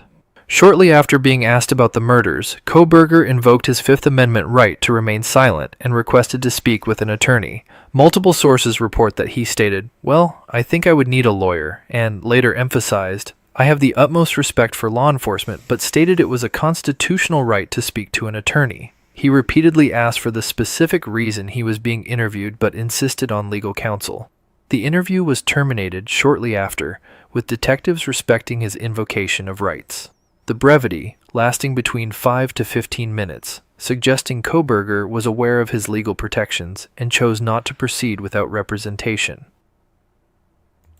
So yeah, that's the claims right now. Is it was a pretty short interview. Maybe we'll see that one day. Obviously not much to go off there, because the second they start talking about the actual homicides, he wanted no part of that. So very interesting. Bryan Kohberger's cellmates provided various insights into his... So during his time before, waiting for the trial, he had different cellmates. Here is a couple highlights from the cellmates, and I actually love the first one that this one guy says. Behavior while in custody. One inmate described him as a effing weirdo and affirmed he committed the murders, noting his eyes tell a story and expressing a desire to physically assault him if not for legal repercussions. Another cellmate, housed next to him, called him highly intelligent and polite, but also annoying, detailing habits like washing his hands dozens of times a day, showering for 45 minutes to an hour, staying awake almost all night, and napping during the day. This cellmate also noted Kohberger did not discuss his offenses and was excited to move to Ada County Jail. So I want to play this one more time. I think this is absolutely hilarious right here. Enforcement, but stated it was a One inmate described him as a effing weirdo and affirmed he committed the murders, noting his eyes tell a story and expressing a desire to physically assault him if not... expressing his desire to assault him, but... not for legal repercussions. But he didn't, because obviously he's probably waiting for whatever charges and he doesn't want anything added on. But I thought that's hilarious that one of them thought he was an absolute creep and wanted to do something about it, but again, he had his own issues to worry about. But I think that's hilarious, and hopefully maybe that's signs to come. Yes, I know there's new video of him getting pulled over. I mean, again, it's, yeah, he's getting pulled over. It's great they got it, I just, because they were doing that, I didn't feel like, I didn't want to, oh, here I am as well doing that. So I just went, and I haven't really covered this case for a while, but I do appreciate everybody being here. I know it's not something I used to cover a lot and had a lot of people. You usually have over 1,000 people in here, so I do appreciate the people that are here and helping supporting the channel. I do appreciate that because, my God, I deep dived the hell out of this case when it first started. Another cellmate, housed next to him, called... Oh, and if anybody's wondering what these L's are, if you guys can't see, there are L's. There's actually 2 of them right here. A lot of people were speculating, is this another victim that he wanted to get? Started with an L. If anybody doesn't know, this actually is just the size of his suit. Or his, his jumpsuit is what I meant to say. So instead of having to look at the tag on the back, yeah, thank you, criminal. Yeah, it is something just easier for them to just put the lettering. So obviously, if he wore a medium, you'd have M's on both sides. I guess that's just a quick way for them to get the right size for the right inmate. So if anybody didn't know that, there you go, D, large loser. But yeah, that was all over making the rounds with conspiracy. Called him highly intelligent and polite, but also annoying, detailing habits like washing his hands dozens of times a day, showering for 45 minutes to an hour, staying awake almost all night, and napping during the day. This cellmate also noted Kohberger did not discuss his offenses and was excited to move to Ada County Jail. So I also wanted to add in... So I even did a video a long time. Yeah, it's been a while. How I kind of noticed that his eyebrows were being shaved.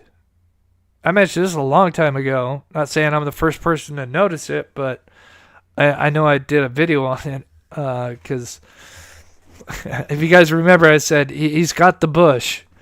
So here is pictures before the arrest. And I'm going to show you a progression of his eyebrows because I think it's hilarious. Again, just so many things. I mean, you just stack and stack and stack. But again, here he is, early days, right? Still bushy eyebrows. Then, again, look at the bush.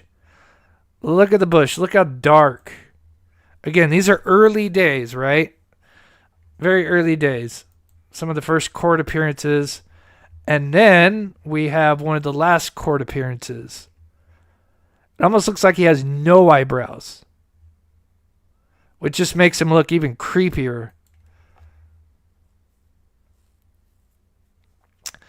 Look at the difference.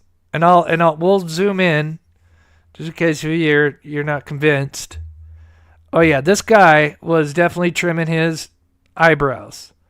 I don't know about you guys. Now, at least for men, I've never once thought about trimming my eyebrows, right, at all. I just leave those guys alone. They do their thing. I do my thing.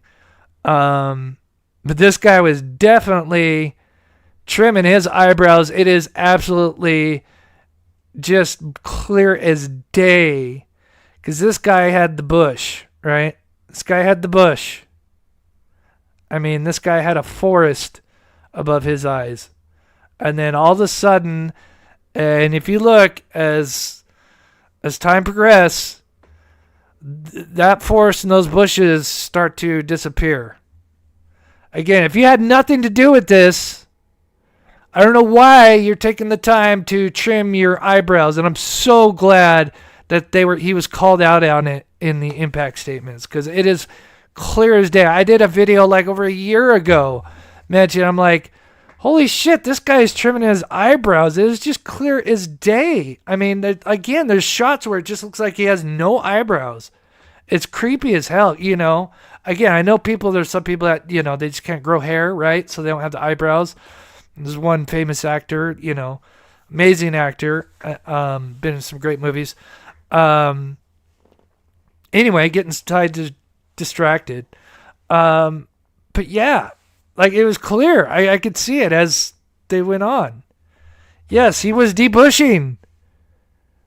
Again, if you had nothing to do with this, why in the hell are you messing with your eyebrows? It's so weird, right? You never had an issue with your eyebrows before, right? I get it if you were kind of sensitive, maybe, you know, you wanted to trim a little bit.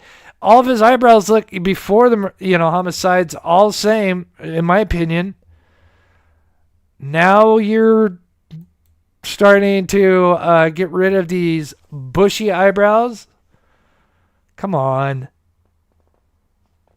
Come on, guys. Look at this. One more time here. I almost went too fast. Look at that. I mean, it almost has nothing right here. It's almost like he went too much right here. And he was trying to leave just a little bit here. It's like half of it got like cut, right? And he's like, oh shit, God, it's like almost pretty much just trimmed almost all my eyebrows. So he's kind of like, I'll leave a little bit here. But yeah, look at that. And we'll do a comparison. Come on. Where the hell? Look, I mean, they're super thick, like right here. Like where they're the thickest, they're gone. They are gone. Yeah, I'm sure plucked, razor, whatever utensil he had, guaranteed.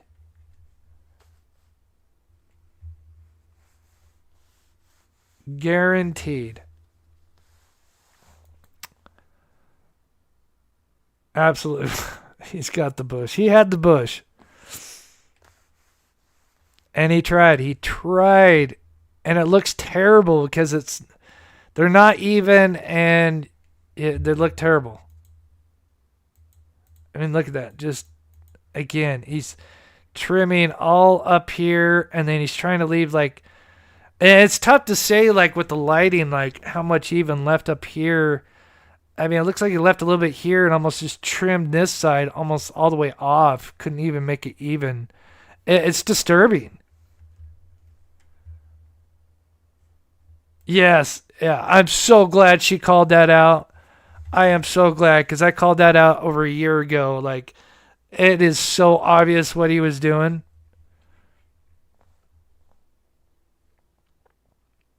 Our next would be members from the Kaylee Gonsalves family. First will be... So I'm just going to play a few highlights because, of course, I missed this. I'm so mad that I slept in a little bit and it had already been like, I think 10, 15 minutes in. And I just felt like, oh, I don't want to start it. And they're already halfway in. And like, I was thinking, well, I could start it and reverse it back, but everybody be like ahead. I don't know. It just felt weird. So I just didn't, Father, Steve Gonsalves. But here's just a couple highlights that I just had to play. I zoom in on Kohberger for his reactions. So there's just a couple of things here. But, oh my God, was this just amazing what Steve did here.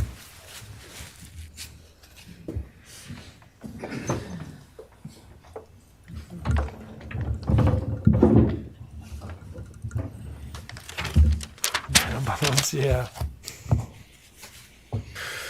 Today, we are here to finish what you started. Today, you've lost control. Today, we are here to prove to the world that you picked the wrong families. The wrong state, the wrong police officers, the wrong community.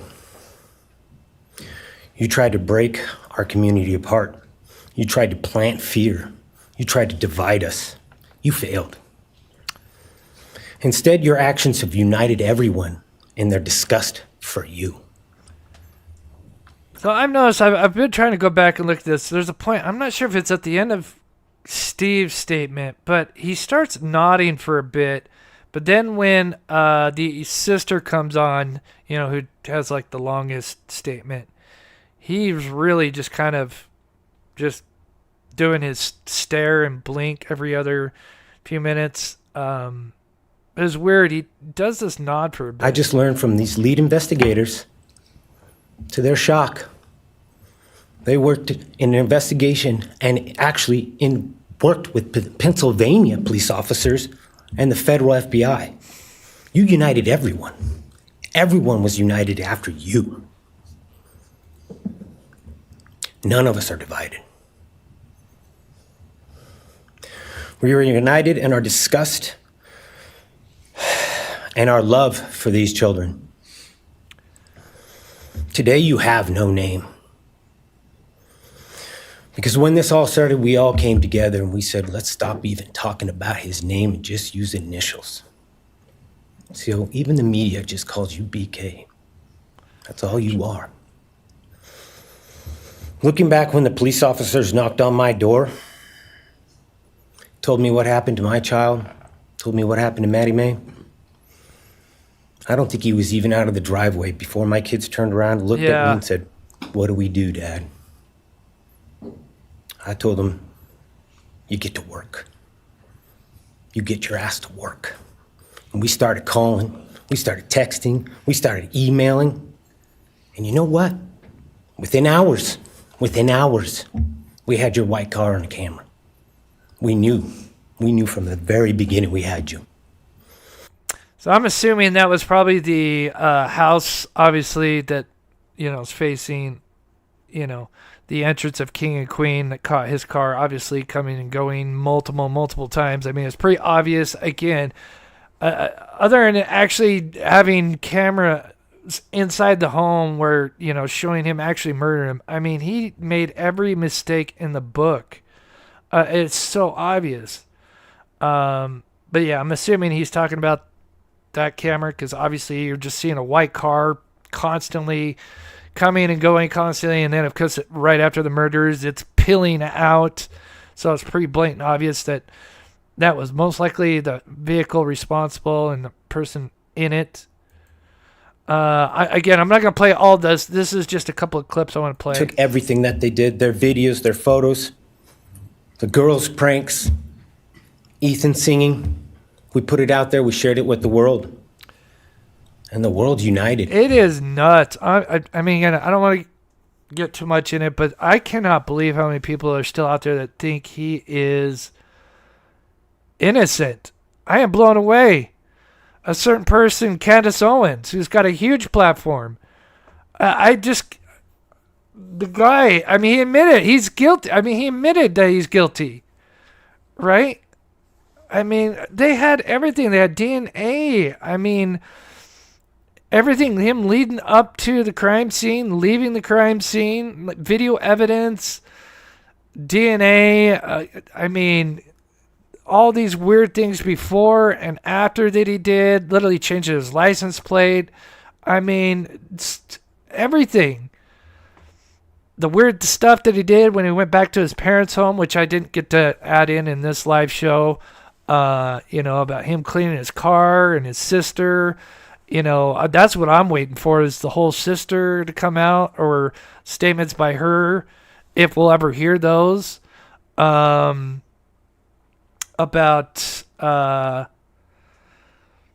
what she provided, because she clearly was like, oh, something's not right here. My brother is acting super weird. He's wearing gloves around the house. He's separating our trash with his trash. I mean, just holy hell. I'm pretty sure it's Candace Owens, right? Correct me if I'm wrong. Again, I'm not attacking Candace Owens, but pretty sure I just saw a thing where she's like, oh, hell no. I don't know. And all they ended up, I don't know, when they talked about this case, is they talked about Kaylee Jade, Maddie May, Xana, and Ethan.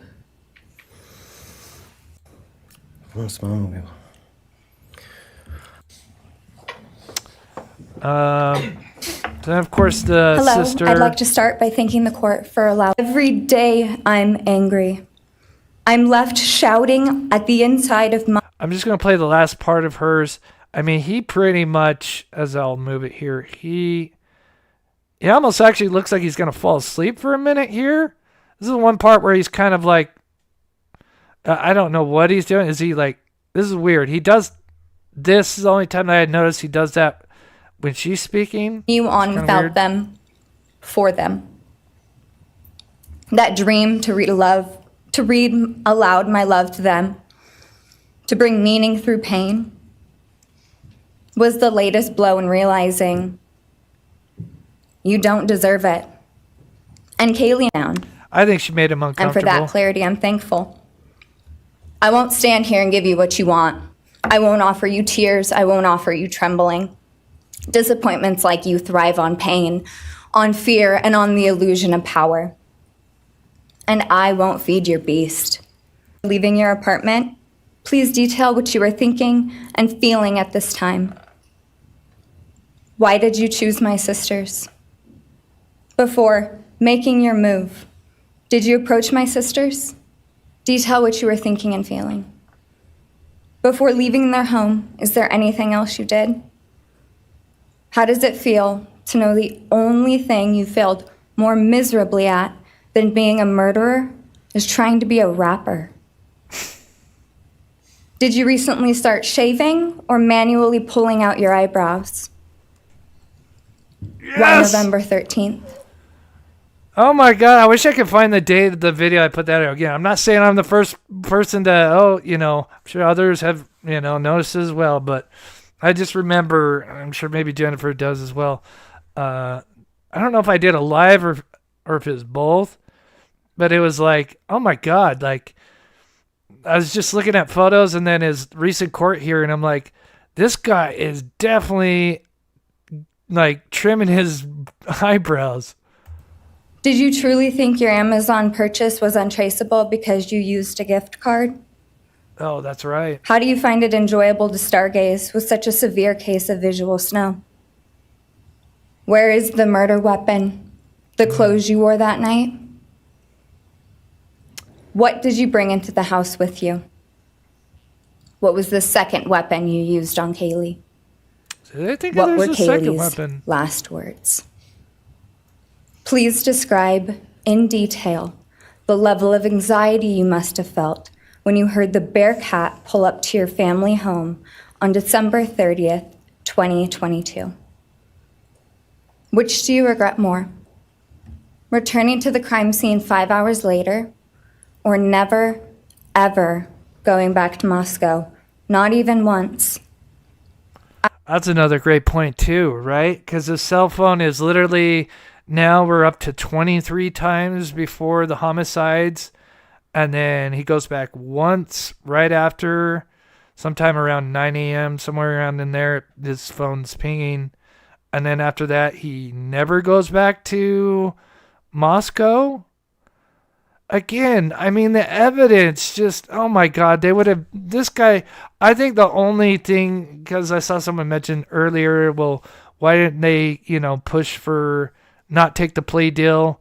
I think there's many reasons, right? They probably, they're, because remember, the families were divided on the death penalty, right? I'm sure. And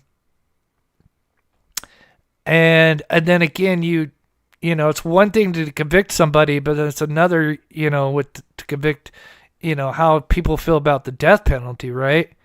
So you have to add that in. It's not the fact of whether they thought he did it or not. It's just now that extra, now these people, these jurors are now going to have to vote to take a life. So that adds a whole other, level to it. So I think the plea deal kind of makes sense in a way. Again, I had no doubt they would have buried this guy. They had nothing. They clearly bluffed all the way up to the end.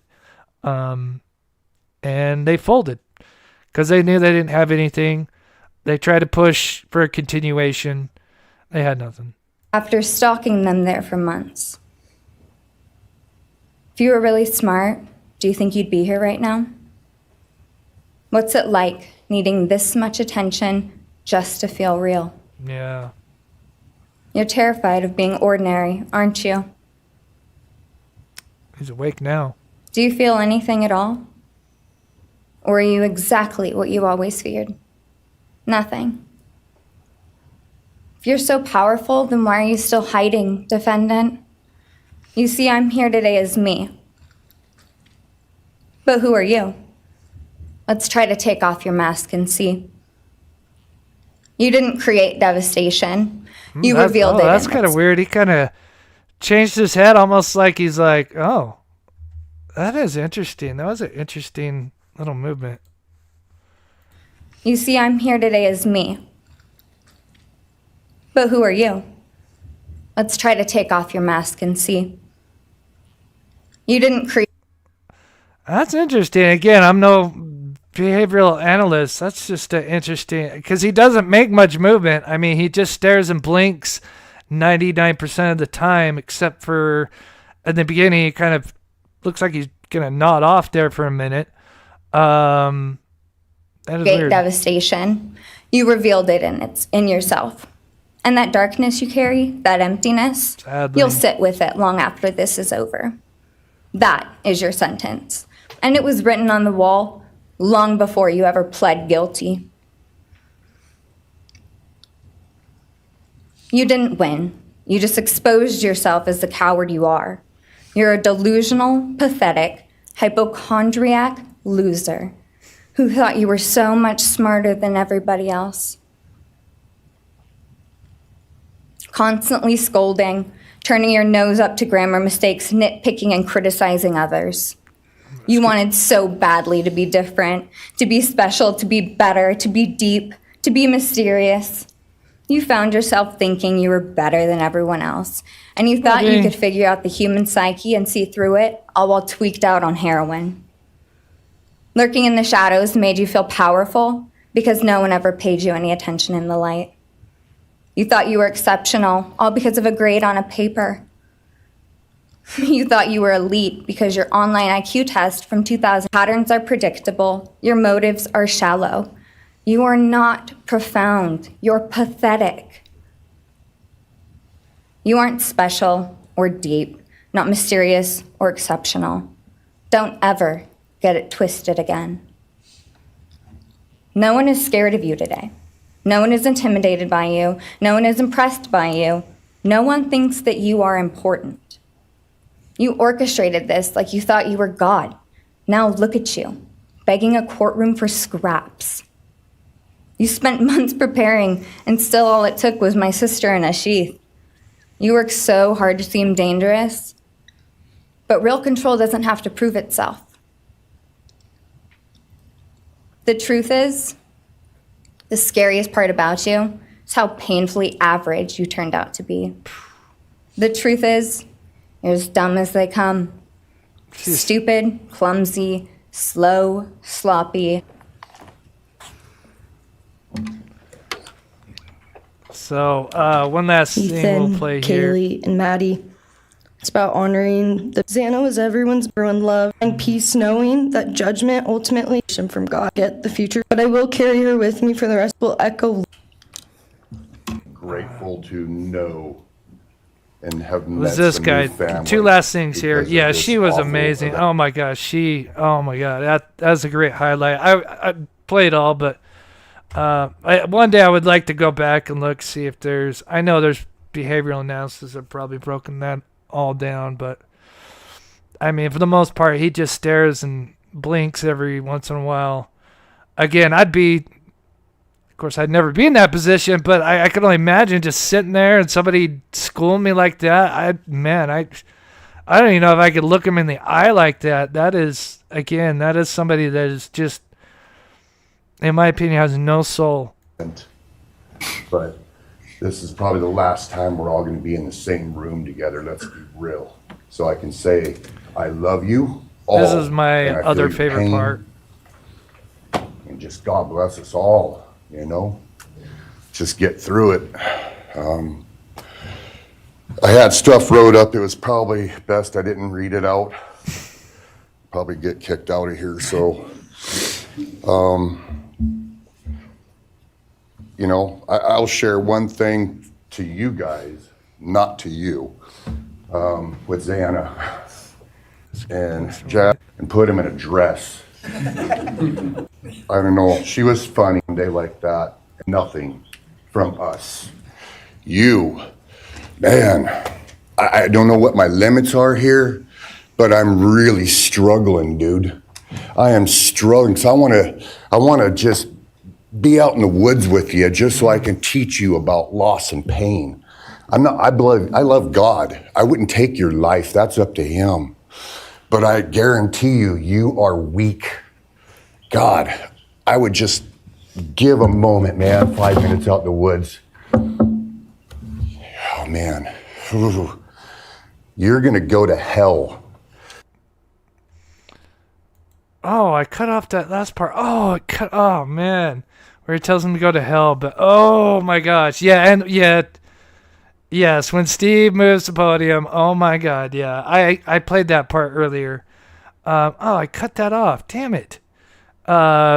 He does the chest bump, and then points at him. And I'm like, yeah, that would be me. Because again, I would just, yeah, someone took my child like that in a way. I believe in forgive and forget, but man, I feel his pain, and I would be wanting to share the same stuff. Give me 10 minutes with him. Oh man, what part? Can we see it again? Which part? Where he moves the podium? Sure. Let me finish this and then let me know, and then we'll finish up here. But of course, and because I want to come full circle, because some experience that I have. If you guys didn't hear, while they were doing the impact statement, because there is just people, I think there's some groups that just, it's kind of like, I forget what you call it, but when you get a group of people, where they did that test, I forget what the test is, where everybody knows what the true answers are. You have one person that's not in on the experiment, everybody else is, and first start answering the questions right, but then on purposely they start answering the questions wrong, and then the person that's not there, that's not in on it, starts then agreeing with the group. And I think it's just kind of a mob mentality. And then I just feel like, you get a group that feel like, and again, it's conspiracies. Obviously there was a lot of conspiracy well before until the plea deal. And I just feel like there's certain people that just got so invested on one side that they just, I don't know, either can't admit that they were wrong, or I don't know, but it just, it blows me away. I mean, how much more evidence do we need against a person that murdered these people? I mean, do we now need to have them actually, like, from point A to point Z, where we have to see every single thing? There has to be evidence, DNA left everywhere, video evidence of the murders. I mean, are we at that point where we have to have that to believe that we have the right person, or are we going to start trusting in our system? Like, I'm getting worried. You really want a guy like that out on the streets?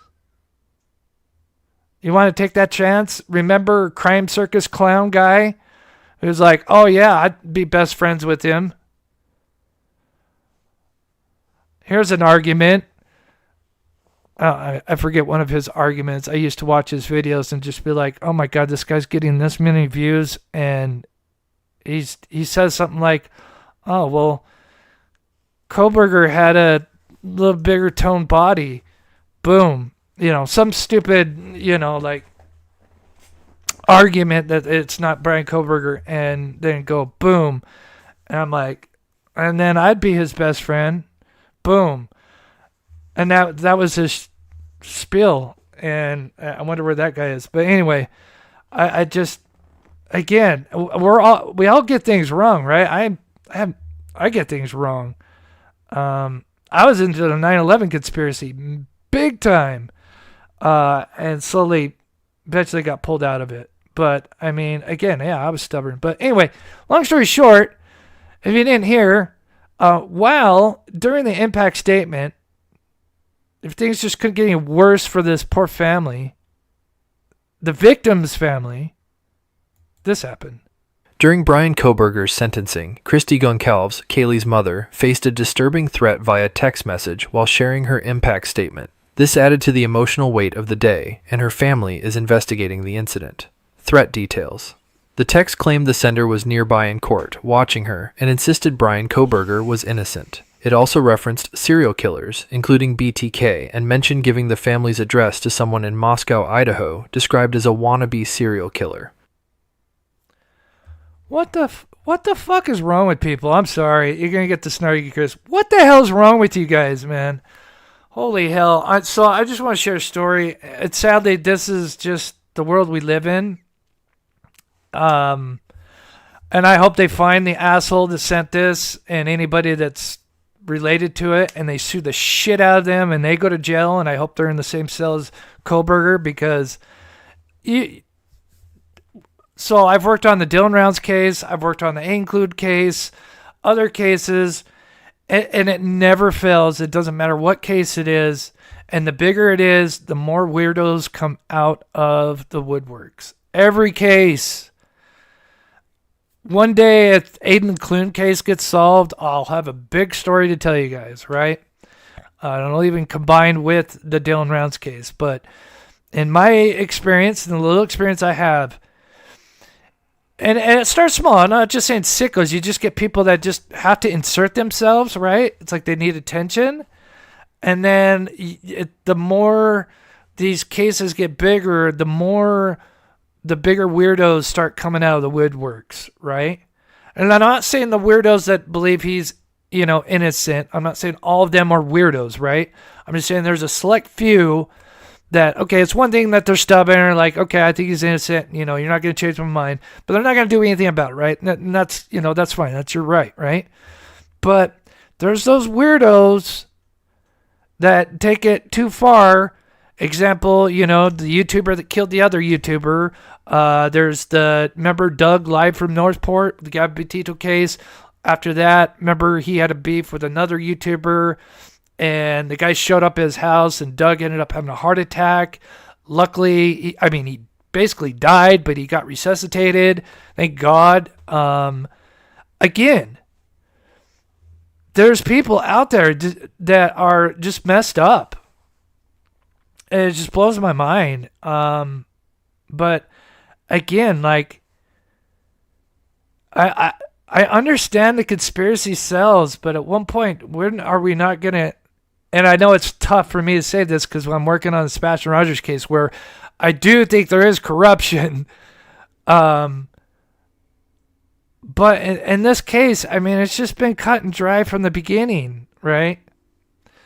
So remember the two YouTubers, remember there's one that killed the other one in Vegas? Again, I know it's kind of different circumstances, but I'm just saying, like, weirdos. But then the Doug live from Northport, right? Again, you just get weirdos that get attached to people cases, whatever they're covering. They don't agree on maybe their, you get weirdos that come out. I've seen it. And I believe me, if Aiden Clune's case gets solved, I'll have a big story to tell you. Again, it's not going to be big like this, but I'll have some crazy stories to tell you guys that I've had to, keep my mouth shut just because of the bigger, for the cause, right? But yeah, I've dealt with it. It's nuts.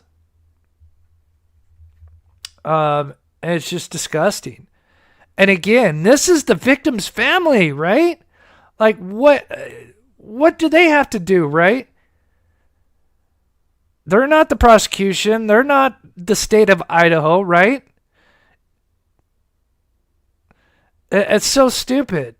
Not saying they should send those threats to the state of Idaho and the prosecutor, but it just, oh my God. Right? This is a family, again, not saying that the other families aren't fighting, but clearly they were the most outspoken, right? And then you get a text message while they're doing an impact statement. It just shows you the level. People are sick. This guy has admitted to it, right? Freely, openly. They asked him, he wasn't being pressured, right? He wasn't being influenced by any way, right? He certainly didn't have help because I'm sure he would definitely throw them under the bus to, if he had an accomplice.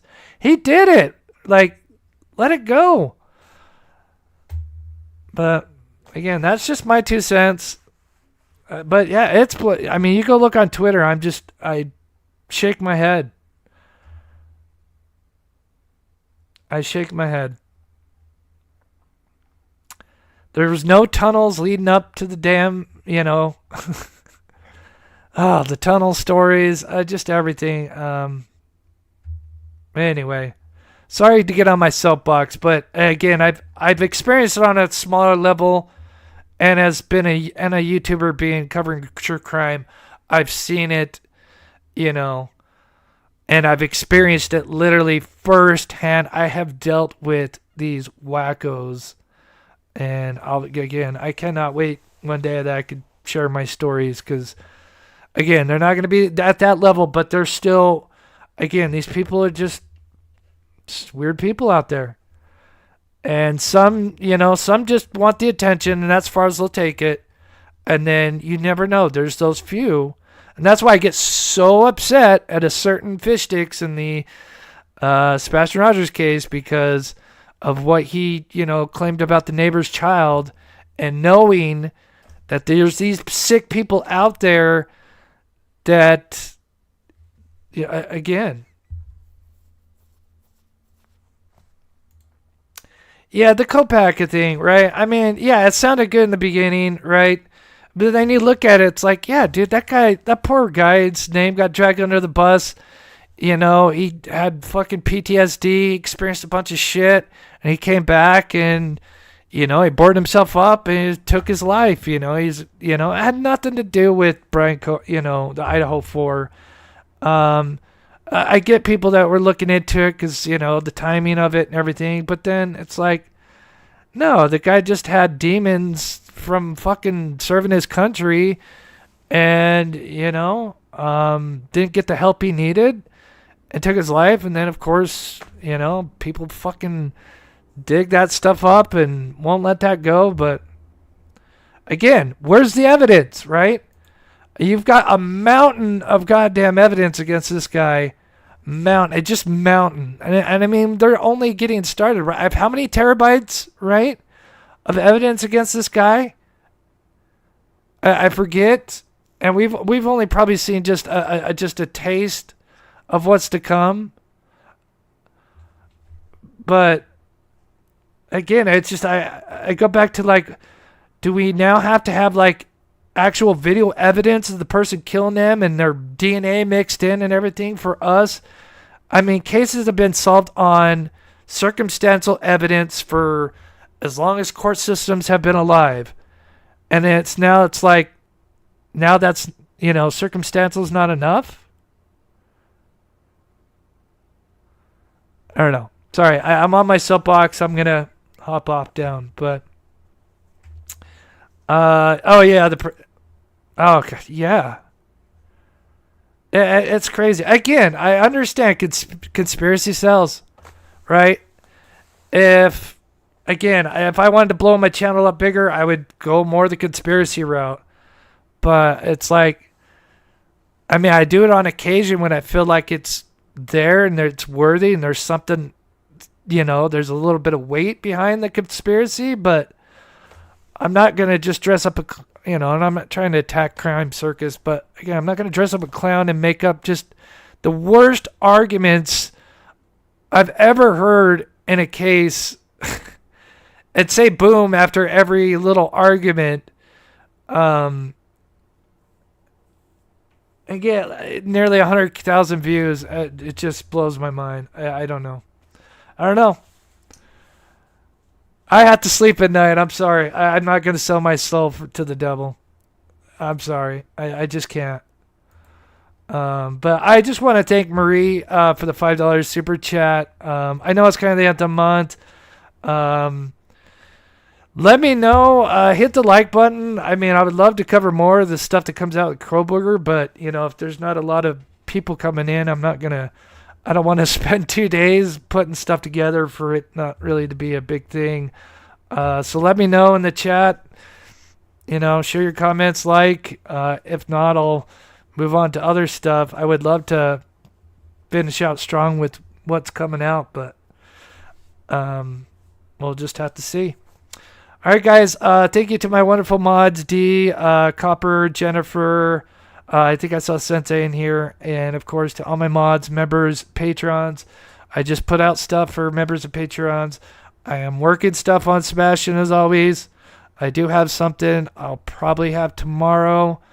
But I would like to do more on Kohberger. But, again, this is my job, so I have to kind of go where the views are at. So, but I do thank everybody being in here and chatting, and I've been reading everybody's comments because I agree. Yeah, that TikToker in the beginning. Yeah. Yep. Agree. Drip has dropped. Yeah. All right, guys. I hope you have a wonderful Tuesday. I don't know if I'll have a live, but I'll definitely have a video. I don't know. Maybe a live because it starts at the end of the month. I'm trying to get in a few lives before the end of the month. So, video or something tomorrow. I'll let you guys know. Usually around noon or 2 o'clock my time. So, thank you so much. Yeah, I hope so. Again, I spent a day and a half putting it together, so I hope you guys enjoyed. I just didn't want a bunch of redacted documents up there. I'd rather just have visuals and have me pre-recorded. I thought it'd be better. So, hope you guys enjoyed it.